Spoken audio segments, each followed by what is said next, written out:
December 2nd, 134 BC. She died on a night of heavy falling snow. At long last, she would get to see Mengzhou. Yet her poor child would be left behind. As Lin Wunyang's consciousness faded, she saw her mother-in-law and her own mother weeping beside her bed. The quilt covering her was stained red, and blood kept dripping onto the bed frame. There is nothing more we can do. She has labored for 2 days. She is gone, and the child will not come out, the midwife said anxiously. Lin Wunyang's spirit hovered above. She knelt and begged the midwife, her mother and her mother-in-law to pull the child out. Perhaps, just perhaps, the baby was still alive. But no one could hear her.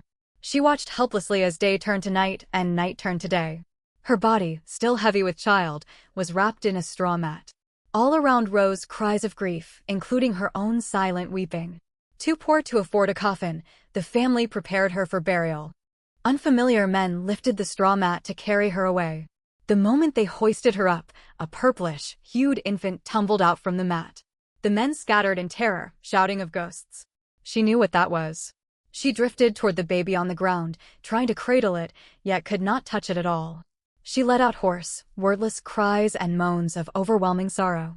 Grief spun her world. Her heart seemed to plummet, then throbbed violently in her chest. She jolted upright, gasping for breath. "Wunyang, what is wrong?" A familiar voice came, and warmth drew near. She turned her head and saw the face she had longed for day and night. Her eyes welled over at once, and she burst into tears as she threw herself into his arms. "Mengzhou, you are back. You did not die," Lin Wunyang sobbed. Mengzhou stared in shock, unsure what to do. He held her and patted her back gently to soothe her. "Wunyang, it is all right. You must have had a terrible nightmare. I am here. I am right here." Weeping, Lin Wunyang slowly wondered whether she had died and met Mengzhou in the underworld. Where was their child? Would the baby be here too?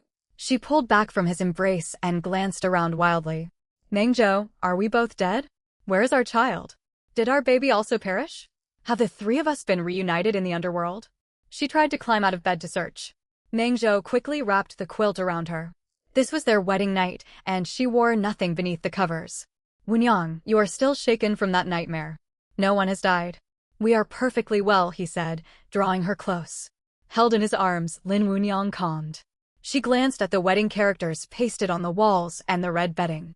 She had put this very quilt away after Mengzhou had been conscripted. She lifted her gaze. Stubble dusted his jaw. His features were firm and well-defined, his nose straight and high, the nose whose bridge she had always loved to trace with her fingers. She brushed her fingertips softly across his face. "Mengzhou, am I still dreaming? Are we truly alive? Have we only just been wed?" Mengzhou caught her hand as it stroked his cheek. He pressed a firm kiss to her knuckles. Later, when Lin Wunyang awoke, daylight streamed through the room. Panic seized her. She turned her head and found Mengzhou's side of the pillow empty. She dressed quickly. "Wunyang, you're awake. Come and eat. I have kept food for you," Dusher's voice called from outside. The scene felt familiar yet distant. Lin Wunyang looked at Dusher. Her clothes were neat and bright, her features peaceful, nothing like the haggard, grief-stricken woman she had seen during her labor. She stepped forward, seized Dusher's hands, her eyes glistening. "Mother." Dusher smiled broadly and replied in a strong, clear voice, "Yes, my child." She patted Lin Wunyang's hands and went to the kitchen to fetch congee. She bade Lin Wunyang sit, pushing plain rice congee and wild vegetable buns toward her. Then she fetched a jar from the side kitchen and spooned pickled turnips onto a small plate. "Eat, Wunyang. Not everyone gets to taste these pickled turnips." Eyes stinging, Lin Wunyang bowed her head, unable to meet Dusher's gaze. "Mother, what day is it today?" "Child, has the joy of your wedding addled your wits? Do you not even know the date? It is the 21st day of the 4th lunar month, 134 BC. Since waking, Lin Wunyang had suspected she had been reborn on her wedding day. The 21st of the 4th month. It was true. Tears spilled from her wide, shocked eyes. "Mother." Words caught in her throat, making it hard to breathe. Her fingers tightened around her chopsticks until they turned red. Their wedding had been held on the 20th. She had died in the 12th month. "Dear girl, what is the matter?" Dusher thought Lin Wunyang was overcome with nervousness after marriage. She sat beside her and comforted her. "Do not fear. I have watched you grow up. You are like a daughter to me. Your father-in-law, Meng Zhou, and I will bear the burdens of this household. You need only sit at home and embroider. You need not labor. Your family lives with us now. When times grow better, life will return to how it once was. Lin Wunyang nodded hard as tears fell. Cheerful over the wedding, Du Shi went on. Wunyang, take heart. Your parents and Meng Zhou have gone to the Yamen to bring charges against Magistrate Dong Malin. Prefect Zhao Shoufeng, who is said to be upright and honest, is visiting Linyun town today. Surely he will give us justice. Once we get our ancestral home and farmlands back, I will see you live a good life. You shall not have to toil as a peasant woman, bent over from dawn till dusk. Tears kept streaming down Lin Wunyang's cheeks. Du Shi mistook her grief for gratitude and patted her shoulder with a laugh. You are so easily moved. Our Wunyang has such a tender heart. Lin Wunyang shook her head, wiped her tears, and bit into the wild vegetable bun to hold back the sobs rising in her throat. Lin Wunyang had once been the eldest daughter of Lin Zan, the wealthiest rice merchant in Linyun town. She had grown up in comfort and plenty. The Ming family, her husband's kin, had once owned a grand ancestral mansion, thousands of mu of farmland and numerous tenant farmers. They were among the most prosperous households in Linyun town. She and Meng Zhou had met in childhood school. Their families knew each other well and looked after one another. Deep affection grew between them, and their betrothal was settled long before. Their wedding was set for the 20th day of the 4th lunar month that year. Both families prepared joyfully. The previous year, Dong Wankai, son of the newly appointed magistrate Dong Malin, had laid eyes on Lin Wunyang at a market and lusted after her. Unlike his father Meng Xiang, who loved books and remained a student at 40, Meng Zhou favored martial arts and spent much of his time at the martial arts studio.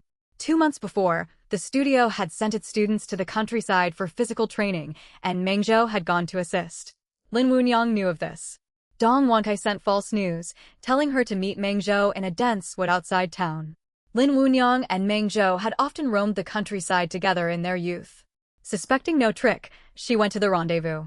Dong Wankai lay in wait in the woods, intending to force himself upon her. Fortunately, Meng Zhou returned from the countryside just in time to rescue her. Meng Zhou nearly beat Dong Wankai to death before his servants intervened.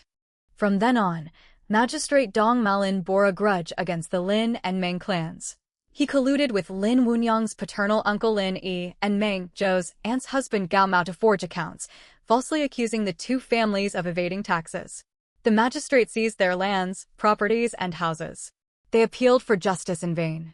Stripped of all savings, the whole families were forced to move to Dashan village, renting a cottage belonging to a hunter named Xiao Lu.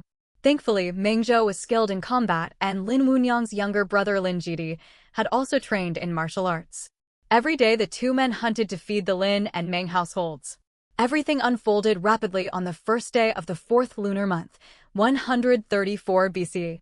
On the 2nd day of the 4th month, they were driven out of Linyun town. On the 3rd day, they rented Xiao Lu's house.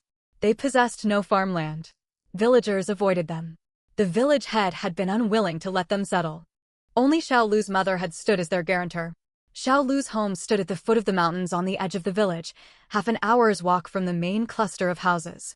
Xiao Lu was 17, the son of a hunter who had died in the mountains years before. His mother lay chronically ill. They had accepted rent and stood surety for the displaced families to keep a roof over their own heads. For more than 10 days, Meng Zhou and the others hunted and sold game in town, while the women dug wild vegetables at the foot of the hills. They scraped by. On the 20th day of the 4th month, the two families still held their wedding for Meng Zhou and Lin Wunyang. Yet all the bride, price, and wedding gifts had been seized by the magistrate. Common folk dared not oppose officials. When expelled from town, every coin and jewel had been confiscated. They had sold what fine clothing they had left, gaining 2 taels of silver. 2 days before the wedding, Meng Zhou had hunted a wild boar. He sold it in town for 3 more taels, buying rice, flour, and oil for the ceremony. Word spread that Prefect Zhao Shoufeng would visit the town for only 1 day. Reputed to be a virtuous administrator, he seemed their best hope of recovering what had been stolen. They prepared a petition, hoping he would redress their wrongs. If they missed this chance, they might be trapped in poverty forever. But Lin Wunyang knew the truth. The prefect and magistrate were corrupt partners. The prefect had come precisely to share the spoils seized from the Lin and Meng households. Meng Xiang, Meng Zhou, Meng Ju Meng Zhou's elder brother, Meng Zhe Meng Zhou's younger brother, Lin San and Lin Jidi were all sentenced to 50 strokes for slandering an imperial official. They were beaten and thrown out of the yamen. Memories crystallized in Lin Wunyang's mind. She set down her bun and rushed toward the doorway. Before she reached it, Xiao Lu's voice rang out.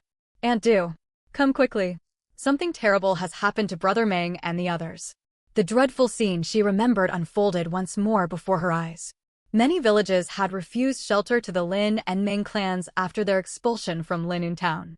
Only Xiao Lu's mother had taken them in and rented them a house, saving them from exposure to the elements. Over those 2 months, they had hunted together often and grown close. Xiao Lu had gone to town to sell game that day and had witnessed what befell the men. Several men carried Meng Zhou, Meng Ju, Meng Xiang, Meng Zhe, Lin San and Lin Jidi into the courtyard. Blood stained their clothes, and they lay still, barely alive. The bearers laid them on the ground.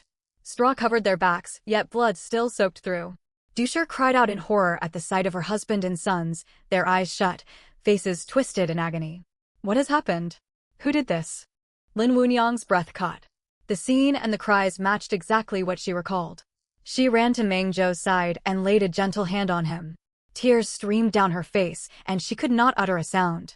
The porters demanded payment from Xiao Lu.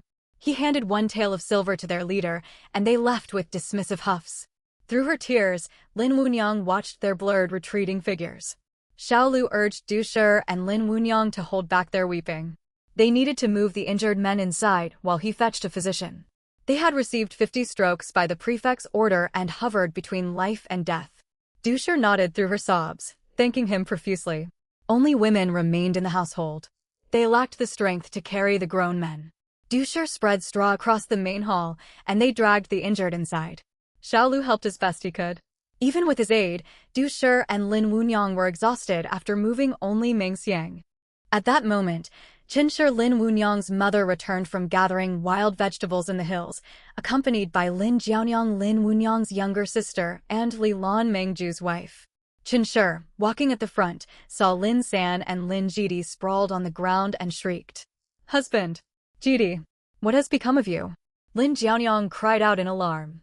"Father! Brother!" Li Lan ran forward upon seeing Mengju. "Mengju! What is wrong with you?" The men had fainted from the agony of the beating. Now their families' cries roused them. "Wife," Lin San groaned, his face contorted with pain. One after another, Lin Jidi, Meng Ju and Meng Zhou stirred, half opening their eyes to look at the women surrounding them. "Husband, what happened?" Qinshi wept helplessly. They winced in torment but could not speak. Meng Zhou lifted his heavy gaze and saw Lin Wunyang kneeling beside him, dissolved in tears. With great effort he raised his hand to wipe her cheeks. Lin Wunyang grasped his hand and shook her head, begging him not to move. The small room filled with weeping and the men's pained moans. Soon old physician Zheng arrived. Xiao Lu had hurried him over, making the elderly man stumble as they rushed through the gate. "Physician is here. Physician is here." Physician Zheng took small steps and tripped over the threshold as he entered. "Slow down, Xiao Lu. Why such desperate haste?" he grumbled. Du Shi and the other women hurried to greet him. "Physician, save our husbands and sons." Lin Jiaonyang wiped her tears. "Please help them." Qinshi begged. "Save my husband and my boy. We will pay whatever you ask." These men were the household's mainstays. If any of them died, the families would collapse. Lin Wunyang said nothing. She held Meng Zhou's hand, her heart sinking. She remembered that physician Zheng was skilled. With his treatment, Meng Zhou, her father, her brother and her in-laws would gradually recover. Yet money for medicine would run out. The physician would give them credit, but Lin Jiaonyang would later venture into the hills to gather herbs to ease the family's burden and die from a snake bite. 2 months later, barely able to walk, the men would be forcibly conscripted. Still crippled by their wounds, they would be sent to certain death on the battlefield. Before Lin Wunyang went into labor, Xiao Lu would flee back from the front lines. All the men of the two families, sent as vanguard troops despite their poor condition, would perish in their first battle. Grief-stricken, Lin Wunyang would die in childbirth. 50 strokes had shattered bones and torn flesh, leaving gaping, bloodied wounds. Xiao Lu explained the situation to physician Zheng, who had brought ample medicinal supplies. With the whole household assembled, Xiao Lu and Physician Zheng helped Du Shi and the other women carry each man to a bed to lie face down. They began with Meng Xiang. The other women stepped outside to boil water and tend to chores, while each family member stayed beside their injured man. Du Shi assisted the physician. He deftly cut away the blood-crusted cloth stuck to Meng Xiang's back. Meng Xiang cried out in agony and fainted again. Du Shi burst into tears, begging the physician to save him. "Calm yourself. He can be saved. Once the salves are applied, he will improve," Physician Zheng reassured her. He told Du Shi to bring warm water and cleaned away the blood. From his backpack, he took a small bottle and sprinkled hemostatic powder onto the wounds. Then he handed her a paper packet containing dandelion and Chinese violet, instructing her to pound them into a poultice for application.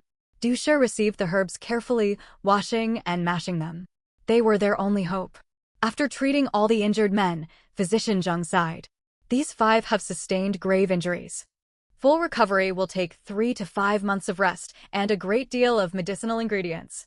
Seeing Du Shi wipe away tears, Lin Wunyang looked at the women of the household and spoke firmly. "Physician Zheng, do not spare the herbs as long as they may heal. I beg you to save them." She pulled one tael of silver from her sleeve, the last silver they possessed. Physician Zheng sighed. Seeing they were all defenseless women, he pushed the silver back. "Xiao Lu has already given me 1 tael. That will cover medicine for roughly 1 month." He drew a sheet of paper from his collar. "Send someone to my home later to collect the prepared medicines. Ensure the men do no heavy labor and, under no circumstances, may they walk the fields. I will visit every 3 days. Bone injuries can heal, but they cost dearly. Prepare yourselves for hardship. I have written several ingredients for external application on this paper: garden vernet, amur corktree root, lediboriella root, borneol, rhubarb, dandelion, Chinese violet. Borneol is a rare import from southern seas. I have only read of it in my master's texts and have never seen it myself. If we could obtain it, it would greatly boost the effectiveness of the other herbs and speed healing. For internal medicine, buplurum root, angelica, peach kernel, rhubarb, licorice. Safflower would also be needed, but it is far too expensive for country folk to afford. We will proceed without it. Recovery will simply be slower. You may try gathering these herbs yourselves on the hills if you recognize them. That will reduce your costs." Du Shi and Qin Shi thanked Physician Zheng profusely. After he left, Li Lan went to fetch the medicines from his home. Du Shi turned to Xiao Lu, who had not yet departed. "Xiao Lu, the silver you advanced for us will be repaid little by little, once Brother Meng Zhou regains his strength and can hunt and sell game in town." Xiao Lu said politely, "It's all right. Meng Ge and the others' injuries are what matter most." Then Du Shi asked Xiao Lu exactly why they had been given 50 beatings with the board. At the mention of this, Xiao Lu felt indignant and heartbroken. "Today we went to the county yamen. The prefect was there too. We beat the drum to file an appeal and submitted our complaint. After reading it, the prefect threw the document onto the ground. He immediately had Zhou Ge and the others dragged away and given 50 beatings. Later I waited for Meng Ge and the others at the prefectural yamen gate. I overheard the yamen constable say that the prefect had come solely to seize and divide up the Lin and Meng families' property. For them to bring a lawsuit was simply asking for trouble. Why does heaven treat us like this?" After hearing this, Qin Shi sank to the ground. Her tears seemed to have run dry as she stared blankly at the earth. Lin Jianyang went to help her mother, her eyes red and brimming with tears. "Mother." Li Lan, Meng Zhu's wife, paced anxiously and said to Du Shi, "Mother, what are we going to do?" Du Shi wiped away her tears, forcing herself to keep her composure. She walked over to Xiao Lu, managing a faint smile. "Xiao Lu, thank you for everything this time. You may go back first. Tomorrow, when you head up the mountain, come and call for us. We will go as well." Xiao Lu's eyes widened. "That cannot be. You ladies cannot endure such a journey." Hearing Xiao Lu's words, Du Shi could no longer hold back her tears. It was true. They had grown up sheltered at home and had never done such hard work. Yet someone had to step forward. "We will only follow along to gather medicinal herbs. We shall not go far." Lin Wunyang's ears buzzed as she watched events unfold exactly as they had in her past life. It felt as though her past life had never really happened, but had merely been a prophetic dream. She looked at Lin Jianyang, her only younger sister. Knowing what the future held, she could not let her sister go up the mountain. She could not bear to watch her sister die before her eyes once more. Neither could she stand by and see Meng and Zhou conscripted and sent to the battlefield while their wounds were still fresh. She also had to ensure her poor child would be born safely. Yet all the men of the household lay gravely injured. Left behind were her mother-in-law, her birth mother, her elder sister-in-law, her younger sister, and herself. Once their family had been wealthy, with crowds of servants and attendants waiting on every household member. Even after they had moved to this remote mountain village, there had been many men in the family. The women only needed to cook simple meals and keep the house tidy. Though their circumstances had grown plain, the whole family had stayed together and suffered little hardship. But in her past life, her sister had died. Her mother, mother-in-law, and elder sister-in-law had climbed the mountains every day to dig for wild vegetables and embroidered late into each night. After Meng and Zhou had been forcibly conscripted, her elder sister-in-law had been assaulted while selling embroidery in town. The bright, capable woman had returned home broken, screaming at the sight of strangers. Pregnant as she had been, Lin Wunyang had been unable to ease the family's burdens. Her mother and mother-in-law, whose faces had once borne no mark of hardship, had become lined with sorrow. Their soft hands had grown rough and coarse. What could she possibly do? Could even a second chance at life not change their fate? What path lay open to her? Overwhelmed by grief and agitation, Lin Wunyang fainted. Jianyang! Jianyang! Jianyang! Thorns and brambles stretched everywhere. Day gave way to night. Lin Wunyang searched endlessly for Lin Jianyang. Utterly exhausted, she watched Jianyang tumble heavily over a cliff and crash to the ground right in front of her. Terrified, she strained every muscle to grab her. Wunyang, Wunyang, wake up. Are you having another nightmare? She jolted upright in bed, her heart pounding violently in her chest. Gasping for breath, she looked toward the familiar voice. Meng Zhou lay propped up beside her, badly hurt. Every small movement made him wince in pain. His strong arms circled her waist.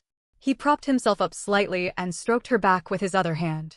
Seeing her come to her senses, Meng Zhou asked gently, "What was that nightmare about? You have been having them often these past few days." Moved by his soft, soothing tone, Lin Wunyang's nose stung and tears streamed down her face. She lay back and rested her head on his solid arm. Meng Zhou shifted his body to make her more comfortable. The movement tugged at his wounds, and fresh blood seeped through his bandages, yet he paid it no mind. He turned onto his side and pulled her into his embrace. He let her rest her head on one arm and wrapped the other around her, patting her back gently. "It is all right, Wunyang. You must be so afraid. Wunyang, I will recover soon. Mother told me we can borrow money for medical treatment. Once I am well, we will pay Dr. Zheng back slowly. Do not fear. Things will get better. Do not go outside lately. It is dangerous. I will ask Xiaolu to bring us some food. We will repay him when I am healed. Let us be thrifty these days. Once I recover, I will give you all a good life." Safe in Meng Zhou's arms, breathing in his familiar, comforting scent and warmed by his body heat, Lin Wunyang's heart gradually steadied. Meng Zhou spoke again. "Wunyang, I am sorry you must suffer because of me." Her tears soaked a large patch of his clothing. She began to sob aloud. Meng Zhou kept patting her rhythmically, his own eyes growing wet with tears. Summoning her resolve, Lin Wunyang lifted her head and looked at him. "Meng Zhou, listen to me. You have to believe me." Meng Zhou grew serious at once. "Speak, Wunyang. I will believe you." "Meng Zhou, I have died before." Meng Zhou's expression darkened.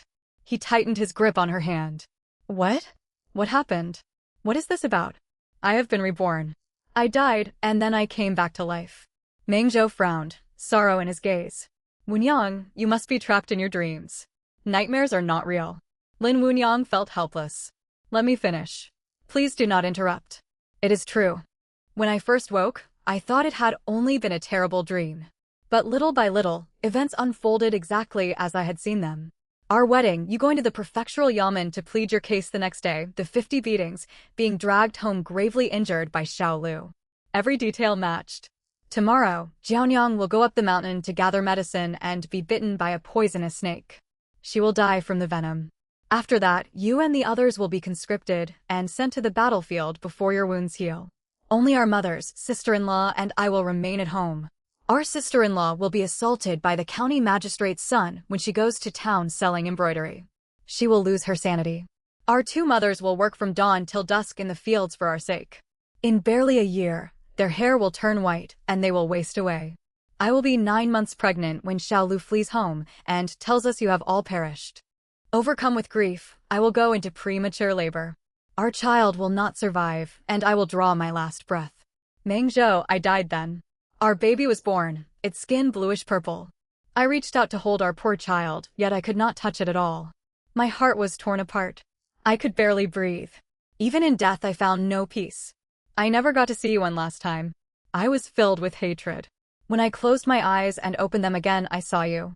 Our wedding night unfolded once more, just as it had been. I thought I was in the underworld. Time had rolled backward. Then you were gone from my side.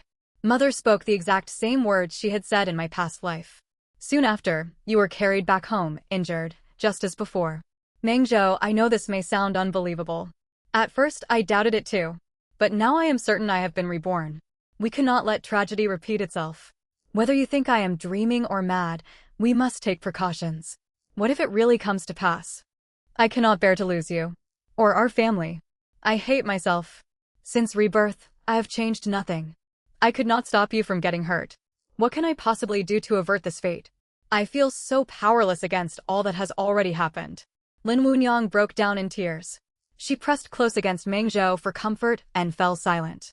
As she spoke, Mengzhou had stopped patting her back. His whole aura turned cold. He did not interrupt her, but his hand tightened on her back when she told of Lin Jianyang's fatal snake bite. When she described their forced conscription and the plight of the women left behind, his jaw clenched and his body tensed. What kind of life would they face without the men to protect them? Then he heard how his capable sister-in-law had lost her mind, how their mothers had wasted away, and how Wunyang had died in childbirth. Sorrow and dread crashed over him. The hand propping him up on the bed trembled violently. He sat up abruptly. Blood bloomed across his bedding, yet he felt no pain. He pulled Lin Wunyang tightly into his arms. His voice shook. I will kill Dong Malin. He tried to rise. But he lost his balance and tumbled to the floor with a cry of pain. Alarmed, Lin Wunyang hurried to help him back onto the bed. I beg you, Mengzhou, do not act recklessly. You are still badly hurt. Do not leave me. I am so terrified. She saw that his clothes were soaked through with fresh blood. She told him not to move. She removed his garments and set about dressing his wounds. The beatings had been brutal. His flesh was torn and raw, and in some places bone lay exposed. Trembling, she tended his injuries with great care and would not let him stir again. Once she had finished, she sat on the edge of the bed. Mengzhou clasped her hand firmly in his. Lin Wunyang leaned her forehead against their joined hands, tears sliding down her cheeks. Mengzhou forced himself to speak. Wunyang, I will not go to war. Tears streamed unchecked down Lin Wunyang's face. You said exactly the same thing before. You resisted conscription even with your wounds unhealed. They beat you until you coughed up blood and dragged you away in terrible condition. Even now, thinking about it feels like a knife twisting in my heart. All the comforting words Mengzhou had prepared stuck in his throat. Tears fell at last. Was there truly no way out? Lin Wunyang whispered, Mengzhou, why is this happening? How can we survive? Where can we go? Mengzhou had no answer. Where could they flee? Gravely wounded, penniless, they could not travel far. The women of the household alone could not sustain the family for long. Where was there to go? They both closed their eyes. A gust of wind swept through. Thinking someone had pushed open the door, they opened their eyes at the same time. Their surroundings had completely changed. They stared around in shock. They were no longer inside their house. They stood on green grass beneath blue skies and a bright sun. White mist swirled all around them. Mengzhou was on all fours. He touched the ground and felt real soil beneath his fingers. Mengzhou, do not move. I will go and look around. Hold my hand. Be careful. Do not let go. Frightened, Lin Wunyang nodded and kept hold of his outstretched hand. She stretched her foot toward the white mist. The mist parted. Cautiously, she released his hand. I shall be quick. I will come right back to you. She stepped forward. A few paces on, the mist rolled away to reveal a tall mountain. Traces of water-worn channels ran down its slopes. When she tried to advance further, the mist formed an impenetrable wall blocking her path. She walked along its edge. The mist drew back again to show more green meadow. Having circled the area, she returned to Mengzhou's side. This place is roughly 1 mu of land. Where on earth are we? I have never seen anywhere like this. Meng Zhou watched their surroundings warily. Neither have I. Yet my injuries ache far less here. Lin Wunyang's eyes lit up. Could this be some fairy realm? Meng Zhou frowned. I cannot tell. Anxiety returned to her face. But how do we get back? Our parents are waiting for us. Meng Zhou tried to stand, but his legs gave way. Lin Wunyang rushed to support him. She lacked the strength, and both of them tumbled onto the grass. They cried out in pain. Something sharp hidden in the grass had sliced open Lin Wunyang's wrist. Blood welled up. Meng Zhou hurried to examine her injury and saw a matching cut on his own wrist. Lin Wunyang frowned. How did you get hurt too? What cut us? It is strange. It hardly hurts at all, Lin Wunyang said in surprise, though blood flowed freely. Nor does it hurt me. Seeing her bleeding troubled him deeply regardless. Ignoring his own wound, Meng Zhou tore a strip from his robe to bind her wrist. As he worked, drops of blood from both their wrists fell onto the grass. A brilliant burst of light erupted, blinding them. Meng Zhou wrapped his arms around Lin Wunyang. When the radiance faded, they opened their eyes. A mountain spring trickled gently at the foot of the mountain. The whole place felt alive. Meng Zhou looked at Lin Wunyang's wrist. The cut was gone. In its place was a dark green vine-shaped mark. What is this? Meng Zhou brushed his finger across her skin. The bleeding seemed like an illusion. Only the smooth vine pattern remained. Lin Wunyang looked down at her own wrist and gasped. Meng Zhou, you have one too. An identical dark green vine mark adorned his injured wrist. Meng Zhou frowned and scanned their surroundings. What is this place? What has happened to us? As they stood confused, a meow drew their attention. They turned to see a tiny black kitten lapping water from the spring. The flow was sparse, and soon there was nothing left for it to drink. Fond of cats, Lin Wunyang called out softly, "Little kitty." The kitten turned its head. Its eyes were bright emerald, full of intelligence. Are you the ones who have formed a contract with this space? It sat upright neatly on its small paws. Lin Wunyang nudged Meng Zhou in shock. It can talk. Meng Zhou pulled her closer into his embrace. The black kitten tilted its head high. Of course I can speak. I am the spirit beast of this space. Both of them were stunned to hear the cat talk. Though it was so small, its haughty bearing almost made them want to laugh. Some of their heavy tension lifted. Meng Zhou spoke. Honored spirit, would you please let my wife and me return home? We cannot stay here, for our family waits for us. The black kitten tilted its head. This is your home. You may leave whenever you wish. Just remember you can come back. It lay down lazily and began to groom itself. This is our home? It looks nothing like our house. The kitten stopped cleaning its fur. This is your space. You have made a contract with it. From now on it belongs to you too. Lin Wunyang asked in bewilderment, when did we enter into such a contract? Meng Zhou glanced at the vine marks on their wrists. Could these patterns be the mark of the contract? The kitten sat upright once more. Yes, these are your contract runes. It is a blood bond. You live and perish together with this space. Lin Wunyang and Meng Zhou exchanged glances, filled with shock and quiet excitement. Why does such a space exist? Meng Zhou asked. The kitten tilted its head. I do not know. I came into being as circumstances required. Perhaps your overwhelming longing generated enough power to bring me forth. Seeing the kitten knew no more, Meng Zhou did not press further. How do we return home? Can we bring our family members inside? The kitten shook its head. Not yet. The space's spiritual energy is still thin. Spirit beasts, medicinal plants, spirit trees, and spirit flowers may enter, but ordinary humans cannot. Humans would drain the energy and exhaust the space. You may bring your family in only once we have an endless supply of spiritual energy. Also, you must never let powerful beings from higher realms learn of this space.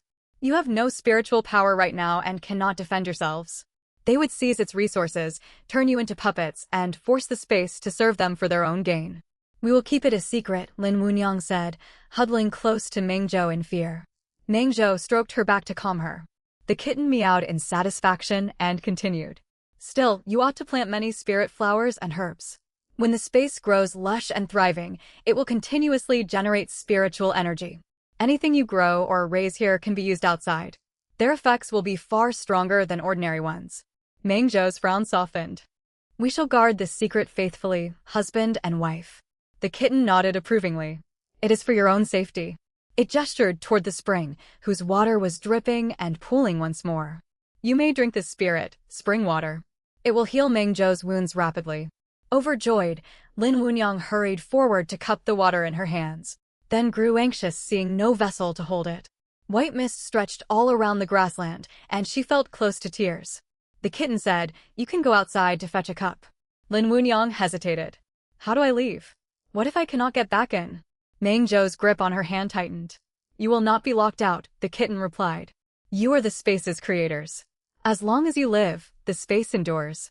Wherever you go, you may return. Simply focus your thoughts on leaving, and you will exit. To come back, do the same." "Let us go back at once, Meng Zhou," Lin Wunyang exclaimed happily.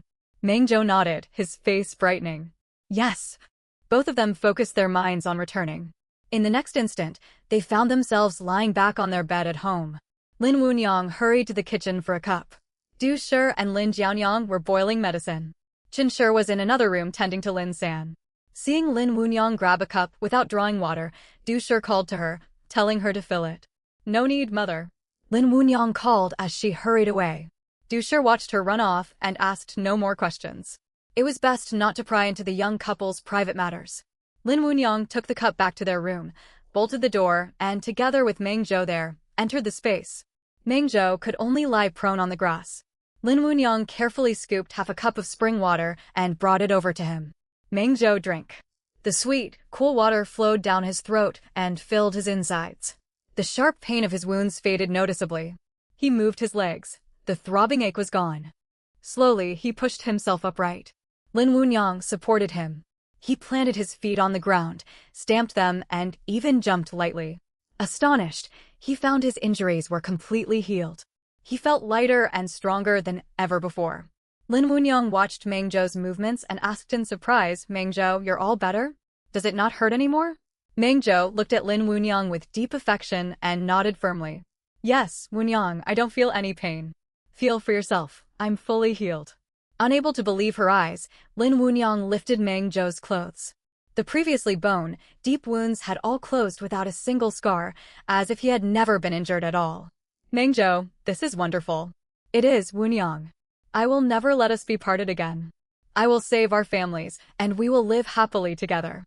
The husband and wife embraced tightly. Lin Wunyang nodded repeatedly, tears of joy streaming down her face as she choked out, "I believe you, Meng Zhou. We must never be separated." Meng Zhou's recovery had been remarkable. Lin Wunyang drew more spiritual spring water and gave it to the rest of the family to drink. Meng Zhou remained inside the spatial realm. The two of them discussed the situation. Ordinarily, injuries such as his would take 10 days to half a month to heal. His instant recovery defied all common sense, yet Lin Wunyang was desperate for their loved ones to get better, so they chose to set aside their misgivings for the time being. Lin Wunyang would deliver the spiritual spring water alone. The family would simply assume she was bringing them drinking water while tending to their injuries. They also discovered that Meng Zhou could communicate with Lin Wunyang telepathically while he stayed within the space. He could see everywhere she went and hear every word she spoke out in the outside world. This telepathic link vanished once both of them left the space. Once more, they marveled at the power of this spatial realm. Lin Wunyang went first to visit Meng Zhou, since their dwellings were the closest. When she stepped inside, Li Lan was squatting beside Meng Zhou's bed, quietly weeping. Meng Zhou spoke gently to soothe her. Lin Wunyang's eyes stung, and tears threatened to spill over. Her eldest brother was good, natured, and tolerant. Her sister-in-law was forthright and capable. Though they had no children after 2 years of marriage, their bond remained strong. The memory of how deranged Li Lan would become in a past life weighed heavily on Lin Wunyang's heart. At Lin Wunyang's arrival, Li Lan hastily wiped away her tears. "Second sister-in-law, you have witnessed my unseemly display." Lin Wunyang brushed away her own escaping tears. "Do not mind it, elder sister-in-law. I have brought some water for elder brother to drink." Li Lan accepted the bowl at once. "There is water already in this room. You ought to look after your husband instead." Even as she spoke, she lifted Meng Zhou and helped him drink. Lin Wunyang's heart raced as she watched Meng Zhou swallow the water. Though Meng Zhou had fully recovered from drinking the spring water, the whole thing still felt like a dream. She needed to see Meng Zhou improve with her own eyes. "Sister-in-law, is this sweetened water?" "It has a pleasant sweetness," Meng Zhou remarked. A cool, refreshing sensation spread through his body, and he felt noticeably lighter. "Yes, elder brother." "How do you feel?" Lin Wunyang asked. "It seems my wounds ache far less," Meng Zhou replied. He tried to push himself halfway upright, only to strain his injuries. Ah, he cried out sharply. Li Lan chided him at once. How can you move recklessly with such grave wounds? The pain has truly faded. I feel as though I could get out of bed and walk. That cannot possibly happen so quickly, Li Lan said, unconvinced. Lin Wunyang watched anxiously. Mengju was still unable to rise from the bed, and she frowned in confusion. Why had Mengzhou healed completely, yet Mengju showed only limited relief? As these thoughts crossed her mind, the little black cat's voice echoed within the space. Mengzhou recovered swiftly because the space's spiritual energy nourished him, and the contract bond carried powerful restorative properties. The spiritual spring water holds relatively weak spiritual power, and he only drank a small amount. It can only ease his suffering for now. Both Mengzhou and Lin Wunyang sighed upon hearing this. Lin Wunyang delivered the spiritual spring water to the rest of their relatives. Every one of them reported that their pain had grown more bearable. The black cat added later, we may gather medicinal herbs and plant them inside the space. Spiritual items grow rapidly here. They will raise the spiritual energy level and allow us to heal everyone completely before long. They could only accept this plan and began thinking about where they might obtain these medicinal ingredients. Lin Wunyang told the others to rest early and return to her own chamber. Du Shi and Lin Jianyang had prepared supper of cracked corn porridge mixed with wild vegetables. Since many family members lay injured, Lin Jianyang carried food to each room, and everyone ate within their own quarters. The household, once filled with laughter, now hung heavy with gloom and tension. After supper, Lin Wunyang barred their door. She and Mengzhou brought their bedding into the spatial realm. They could still sense if anyone called for them from the outside. They had begun calling the little black cat Xiaohei. Xiaohei slept beside the spiritual spring at the foot of the small hill. Lin Wunyang and Mengzhou laid a handkerchief beneath him. Satisfied, Xiaohei curled up, groomed his fur, and soon fell asleep. Lin Wunyang and Mengzhou spread their quilts beside him. Lin Wunyang rested her head on Mengzhou's arm. Wrapped in each other's embrace, they finally felt grounded in reality. Physician Zheng gave us external medicinal ingredients: garden burnet, amur cork, tree bark, lettuce root, rhubarb, dandelion, and violet. For internal use, buplurum root, angelica sinensis, peach kernel, rhubarb, licorice root. 2 more ingredients are still needed: safflower and borneol. Physician Zheng said those 2 are extremely costly. With them, recovery would be much faster. I recall Jianyang once went up the mountain and only managed to find dandelion and violet. She found none of the others, and then misfortune befell her. Lin Wunyang tightened her grip on Mengzhou's arm as she finished speaking. We must never let Jianyang go up the mountain. I know. I am here. No harm will come to them from mountain journeys again. Mengzhou lay flat on his back. Lin Wunyang lay on her side with her head on his arm. He patted her back gently to soothe her. Breathing in his familiar scent, Lin Wunyang's anxiety subsided. Wunyang, Mengzhou said. She savored this moment of peace and murmured Once father and the others recover, we shall leave. Corrupt officials hold power. Conscription presses upon the northern lands, and barbarian forces will soon invade. Chaos is inevitable. We are not safe staying here. It would be better for us to flee this place. I bound myself too tightly in the past, always hoping higher officials would deliver justice. Even the innocent suffer under false accusations. This time, we will take our fate into our own hands. Lin Wunyang lifted herself in surprise, staring at his earnest, unjoking expression. The idea tempted her greatly. But where would we go? We have no food and no silver. We will head south. I once heard Brother Zhao, who worked for a security escort agency, speak of it. The south boasts beautiful scenery and mild weather all year round, unlike the frozen northern winters. Mengzhou stated firmly. Lin Wunyang's brows drew together. Yet we have no money. We simply need to retrieve what belongs to us, Mengzhou replied. Lin Wunyang stared at him, eyes wide with shock. Mengzhou steeled his resolve. Wunyang, stay resting here. I am going to the county seat. Lin Wunyang seized his sleeve. It is many li to the county seat. The journey takes more than an hour on foot, and night has fallen. It is far too dangerous. Mengzhou clasped her hands. Tomorrow the prefect will depart with our stolen wealth. I must go tonight. Fear not. This time, I shall protect all of you. With that, Mengzhou exited the spatial realm. He changed into practical, agile clothing and slipped out of the house. Energized by the spiritual spring water, his body felt light. Under cover of night, he used his light, body skill and hurried toward the town. Great Dashan village lay 20 li from the town. Tall forests flanked the official road. From time to time, wild beasts howled in the darkness and wind rustled through treetops, producing eerie, sighing sounds. No ordinary soul dared travel abroad after dark. Even in daylight fast, walking commoners required more than 1 hour for this journey. Now, in pitch black night, fueled by rage and resolve, Mengzhou covered the distance in half an hour.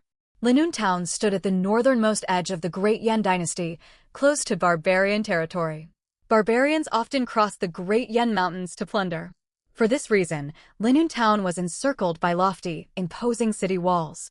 Soldiers guarded the gates day and night. In daytime, from the hour of the hare onward, entry and exit required household registration documents.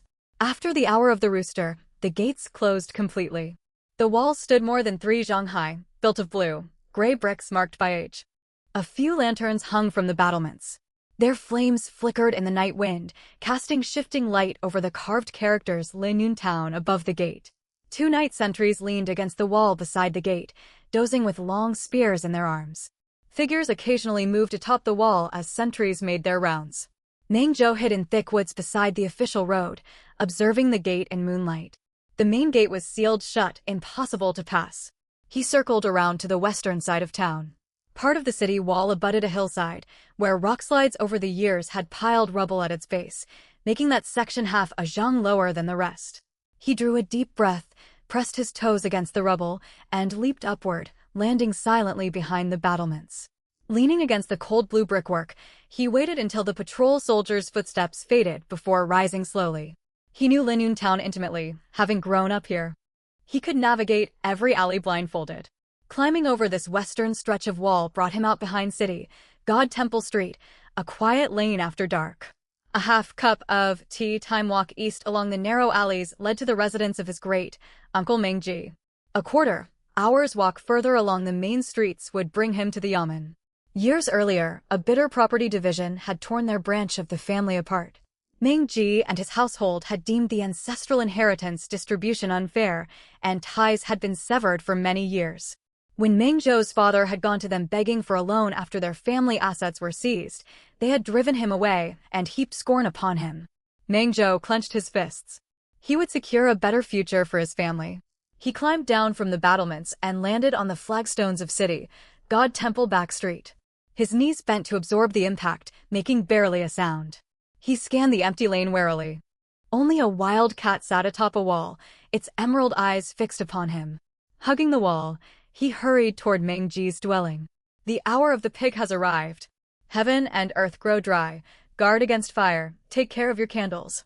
A night watchman passed by Mengji's house, striking his wooden clapper. Dogs barked throughout the alleys in response.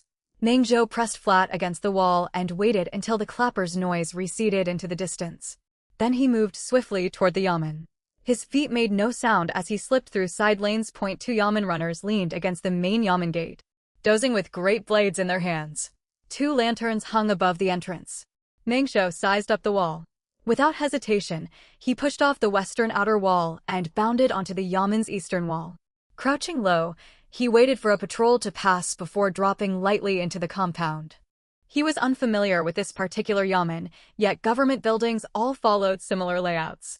He landed in an outer reception courtyard featuring rockeries, bridges, and a small pond.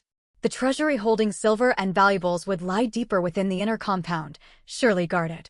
Dodging patrolling guards, he advanced cautiously. He passed through a moon-shaped gate and saw a 3-story building straight ahead. Light burned in a second-floor chamber, and several figures could be seen through the window.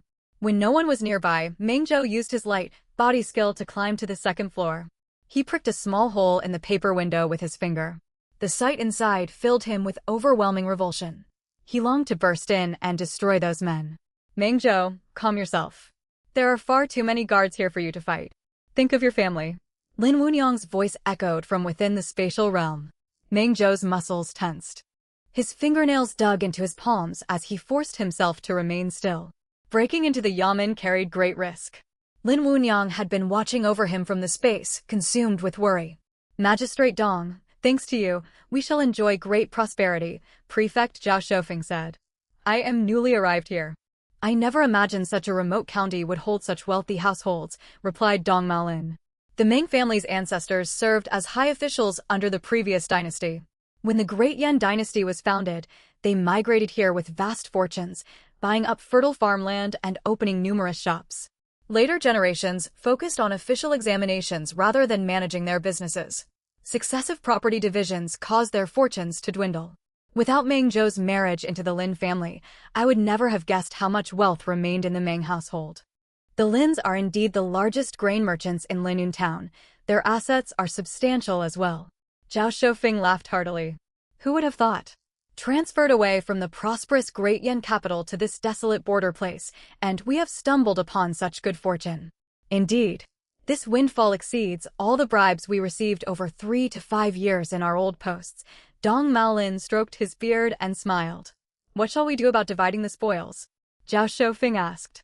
Rest assured, magistrate. Everything has been tallied. 7 parts for you, 3 for me. Good. I trust your work. Zhao Shoufeng leaned back in relaxed satisfaction. Clearly, secret corrupt dealings were nothing new to him. Still, those families made a public disturbance today. It damages my reputation, Zhao Shoufeng said coldly, malice glinting in his gaze.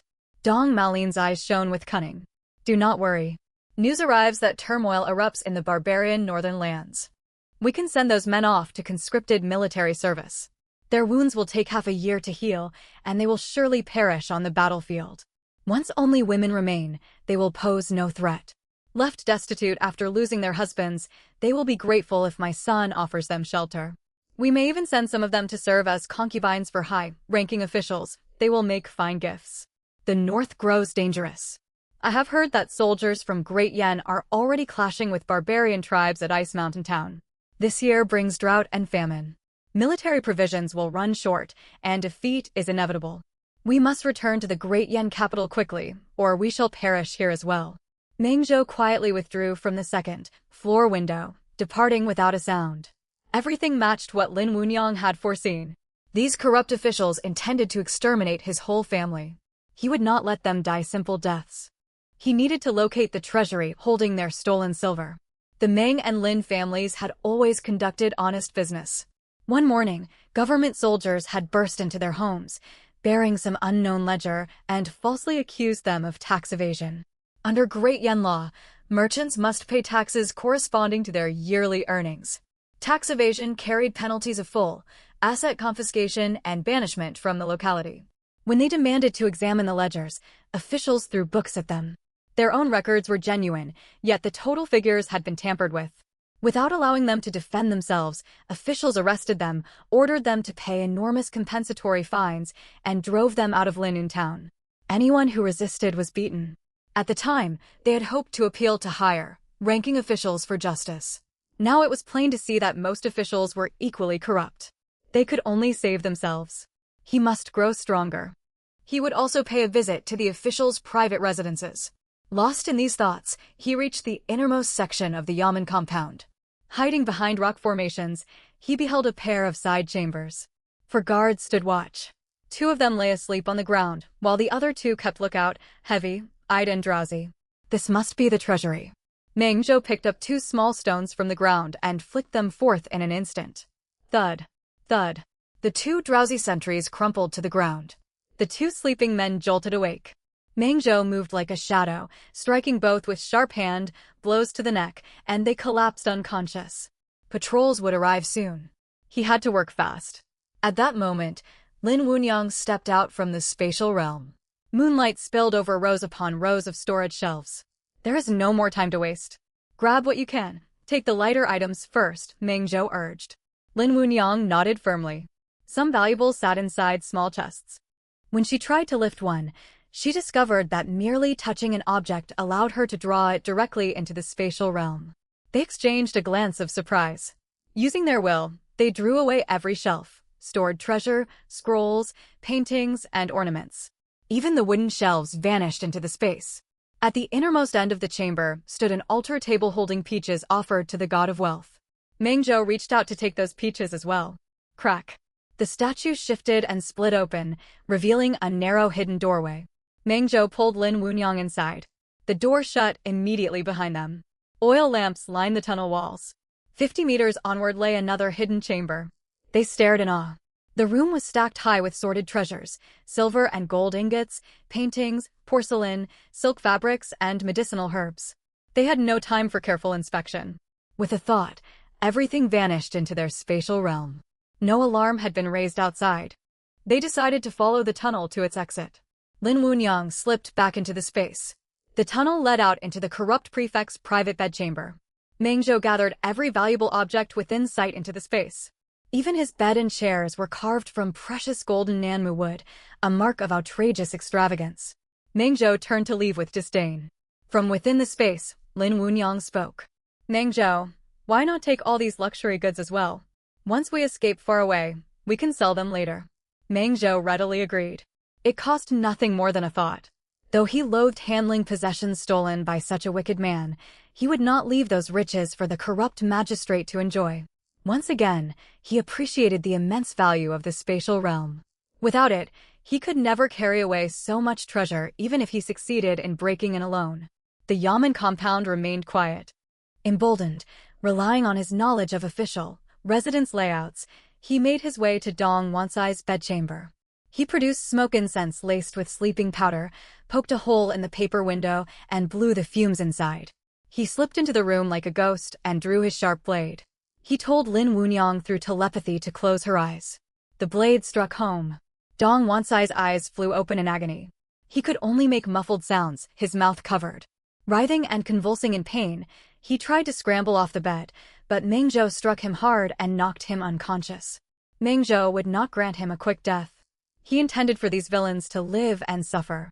In the past life Lin Wunyang had spoken of, these men had destroyed their families.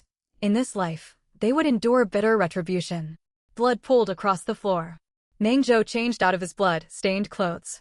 Lin Wunyang had laid clean garments ready for him inside the space. She kept her eyes tightly shut as she handed them over. He tossed the blood-soaked clothing into the space, dressed himself, and left the courtyard. Lin Wunyang felt grim satisfaction, yet she dared not witness the violence herself. He did not enter any more bedchambers. Passing the kitchen and grain storehouses, he drew every scrap of food into the spatial realm. Meng Zhou retraced his steps and slipped out of the yamen. Still no one has discovered what has happened, Lin Wunyang said from within the space. I only met one patrol team on my way in. They must have passed by the treasury right before we arrived. They will not discover the theft until the guards wake up, Meng Zhou replied. Meng Zhou was right. Because of the border war, their bodyguards would be the first to be conscripted into the army. Dong Maolin had abandoned them deep in the mountains, counting on them to escort him out of town when the time came. He had left very few guards at home, and those who remained were mediocre fighters whom he did not value. Little had he expected that this would play right into Meng Zhou's hands, allowing him to raid the residence unopposed. Death would come too easily for them. Meng Zhou returned to the Lin family compound. Lin Wunyang led him to the Lin family granary. As the largest grain merchant in Linyun town, the Lin family had no shortage of provisions. On the eve of the disaster, Linny had exchanged most of his family's wealth for rice, grain, salt, and oil, intending to send them to the northern front. None of those supplies had ever been delivered. Only peace in the northern lands could bring them safety. 5 large warehouses were filled to the brim with stores of grain. Dong Maolin's group had taken all the gold and silver, but left the grain untouched, for moving it would have been far too cumbersome. No one remained in the mansion save for 4 guards posted on watch. Meng Zhou easily put them into a deep sleep. Lin Wunyang hated to see her family's belongings left behind. She told Meng Zhou to take whatever they could carry. Even the flowers were not spared. She brought along her white cat and her gray and white wolf-like dog. Meng Zhou also fished the ornamental fish from the courtyard pond and placed them in large tubs to take away. Back at the Ming residence, they repeated the same trick. Their storage space, originally 1 mu in area, was soon piled full. Lin Wunyang sat half reclined on her old bed, stroking her white cat Xiao Bai and her gray and white dog Xiao Ling. The Mings had also kept fish and a large native dog named Xiaoguan.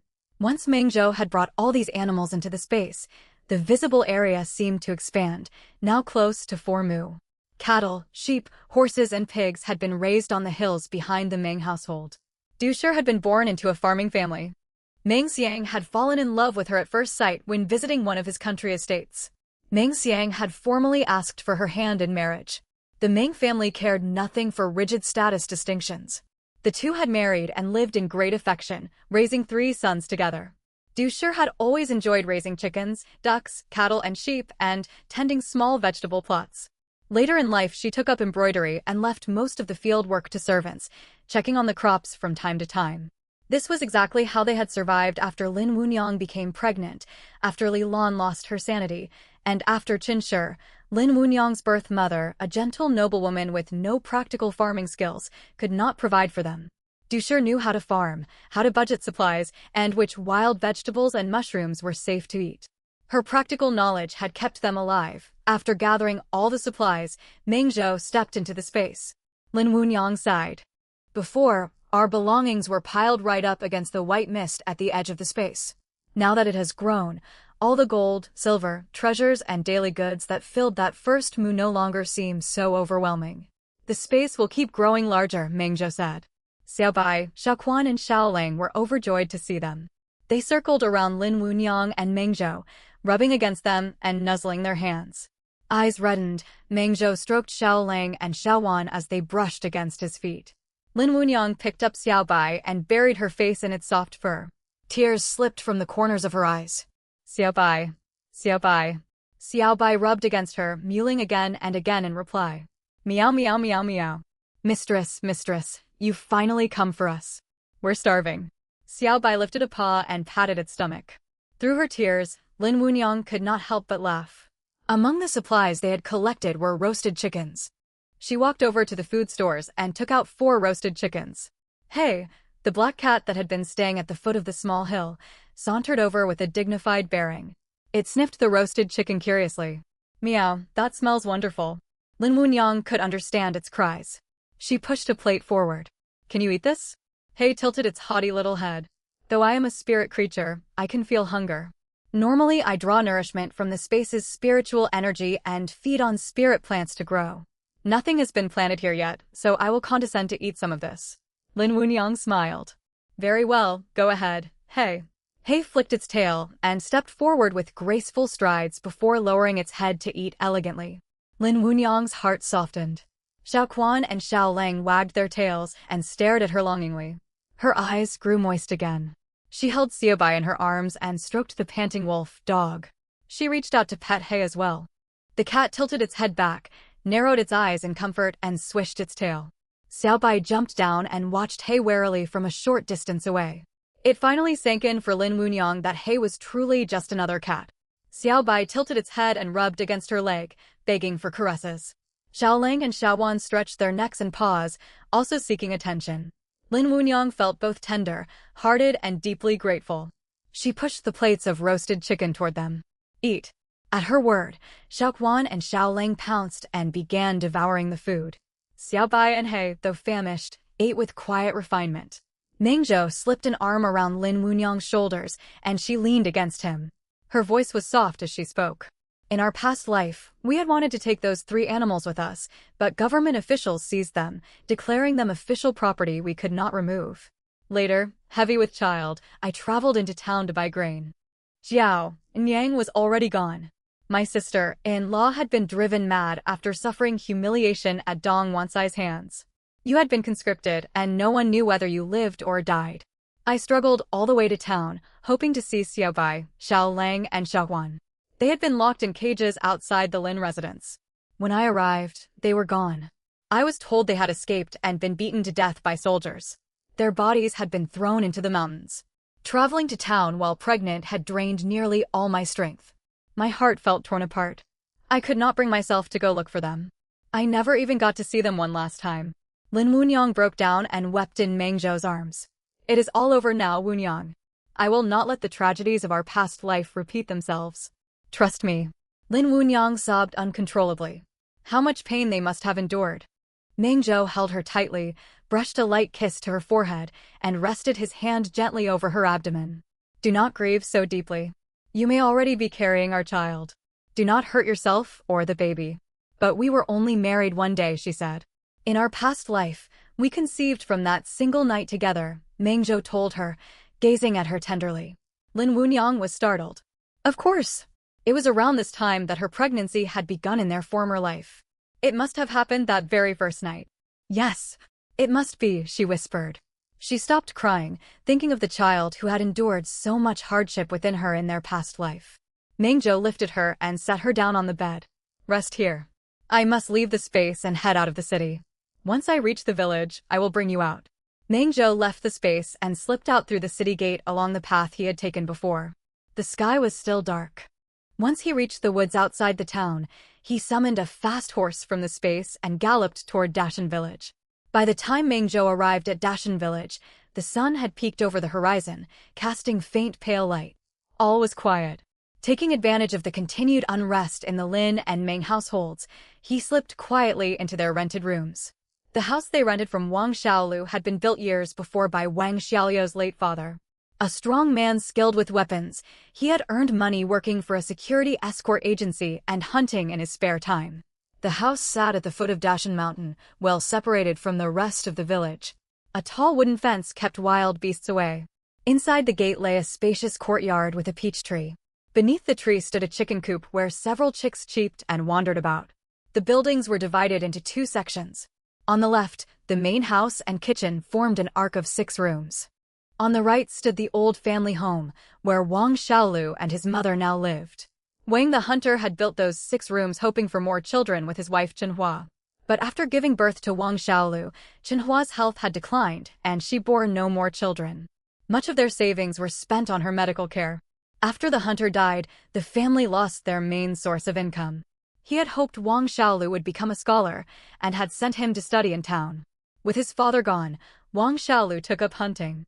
He was not skilled, and dared not venture deep into the mountains alone. He could only catch pheasants and hares and gather wild vegetables. They had not wanted to rent out the house, but Chenhua had gone without medicine for months and lay ill in bed. Desperately needing money, they leased the 6-room section to Meng Zhou's group for 120 copper coins each month. Wang Xiaolu and his mother moved into the old dwelling. Things had improved somewhat lately, for he joined Meng Zhou's group on hunts. When they killed wild boar or wolves, they sold the meat and shared the earnings with him. Still, Wang Xiaolu had not slept a wink that night. He worried whether Meng Zhou's group could keep up with the rent. Though the Mengs were kind people, his mother Chenhua could not go without medicine. He had even spent 1 tael of silver recently. Life felt unrelentingly hard. Wang Xiaolu lay on a straw-covered earthen floor beneath a thin quilt. From the bed, his mother Chenhua coughed from time to time. The air reeked of medicinal herbs. A rooster crowed. Wang Xiaoliu's heart felt heavy and empty. Meng Zhou rode back to the house and bolted the door behind him. In the next instant he returned to the space. Night still reigned within it. The moon shone bright enough to illuminate everything. The space was crammed full of all the supplies he had brought back. Xiao Lang, Xiao Quan and Xiao Bai rushed over the moment he appeared, rubbing against him and leaping up, nearly knocking him over. He stroked each of them in turn before searching for Lin Wunyang. He spotted her at once, asleep upon an ornate bed. Half the bed curtains hung drawn aside. She lay beneath a thin quilt, one box held loosely in her arms. Off in the distance, chickens, ducks, geese, horses, and cattle grazed near the swirling white mists. Water dripped more quickly from the foot of the small hill, forming a shallow pool. Hay lifted its eyelids to glance at him, then closed them again and went back to sleep. Mengzhou had been traveling non-stop all night. Seeing all their stored goods filled him with a sense of security, yet exhaustion weighed heavy on his body. He walked over to Lin Wunyang and prepared to rest beside her. He would wake at the first sign of trouble outside. There was still much to do tomorrow. Mengzhou jolted awake to broad daylight. His heart skipped a beat. He glanced beside him. Lin Wunyang still slept. The box she had held had slipped away from her grasp. All the supplies brought in the night before remained untouched in the distance. Relieved, he took her hand resting by her side. Lin Wunyang stirred her fingers, but did not wake. Wunyang? Is Mengzhou awake? Mother has prepared breakfast and brought it over. It was Du Shi, Mengzhou's mother. Lin Wunyang started violently in her sleep and sat bolt upright. Mengzhou held her hand and steadied her. Mengzhou.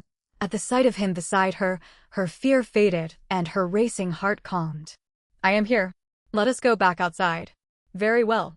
In the blink of an eye, they were back on their simple wooden bed in the rented house. Mother. We have just gotten up. We are coming. Meng Zhou and Lin Wunyang exchanged a quick glance.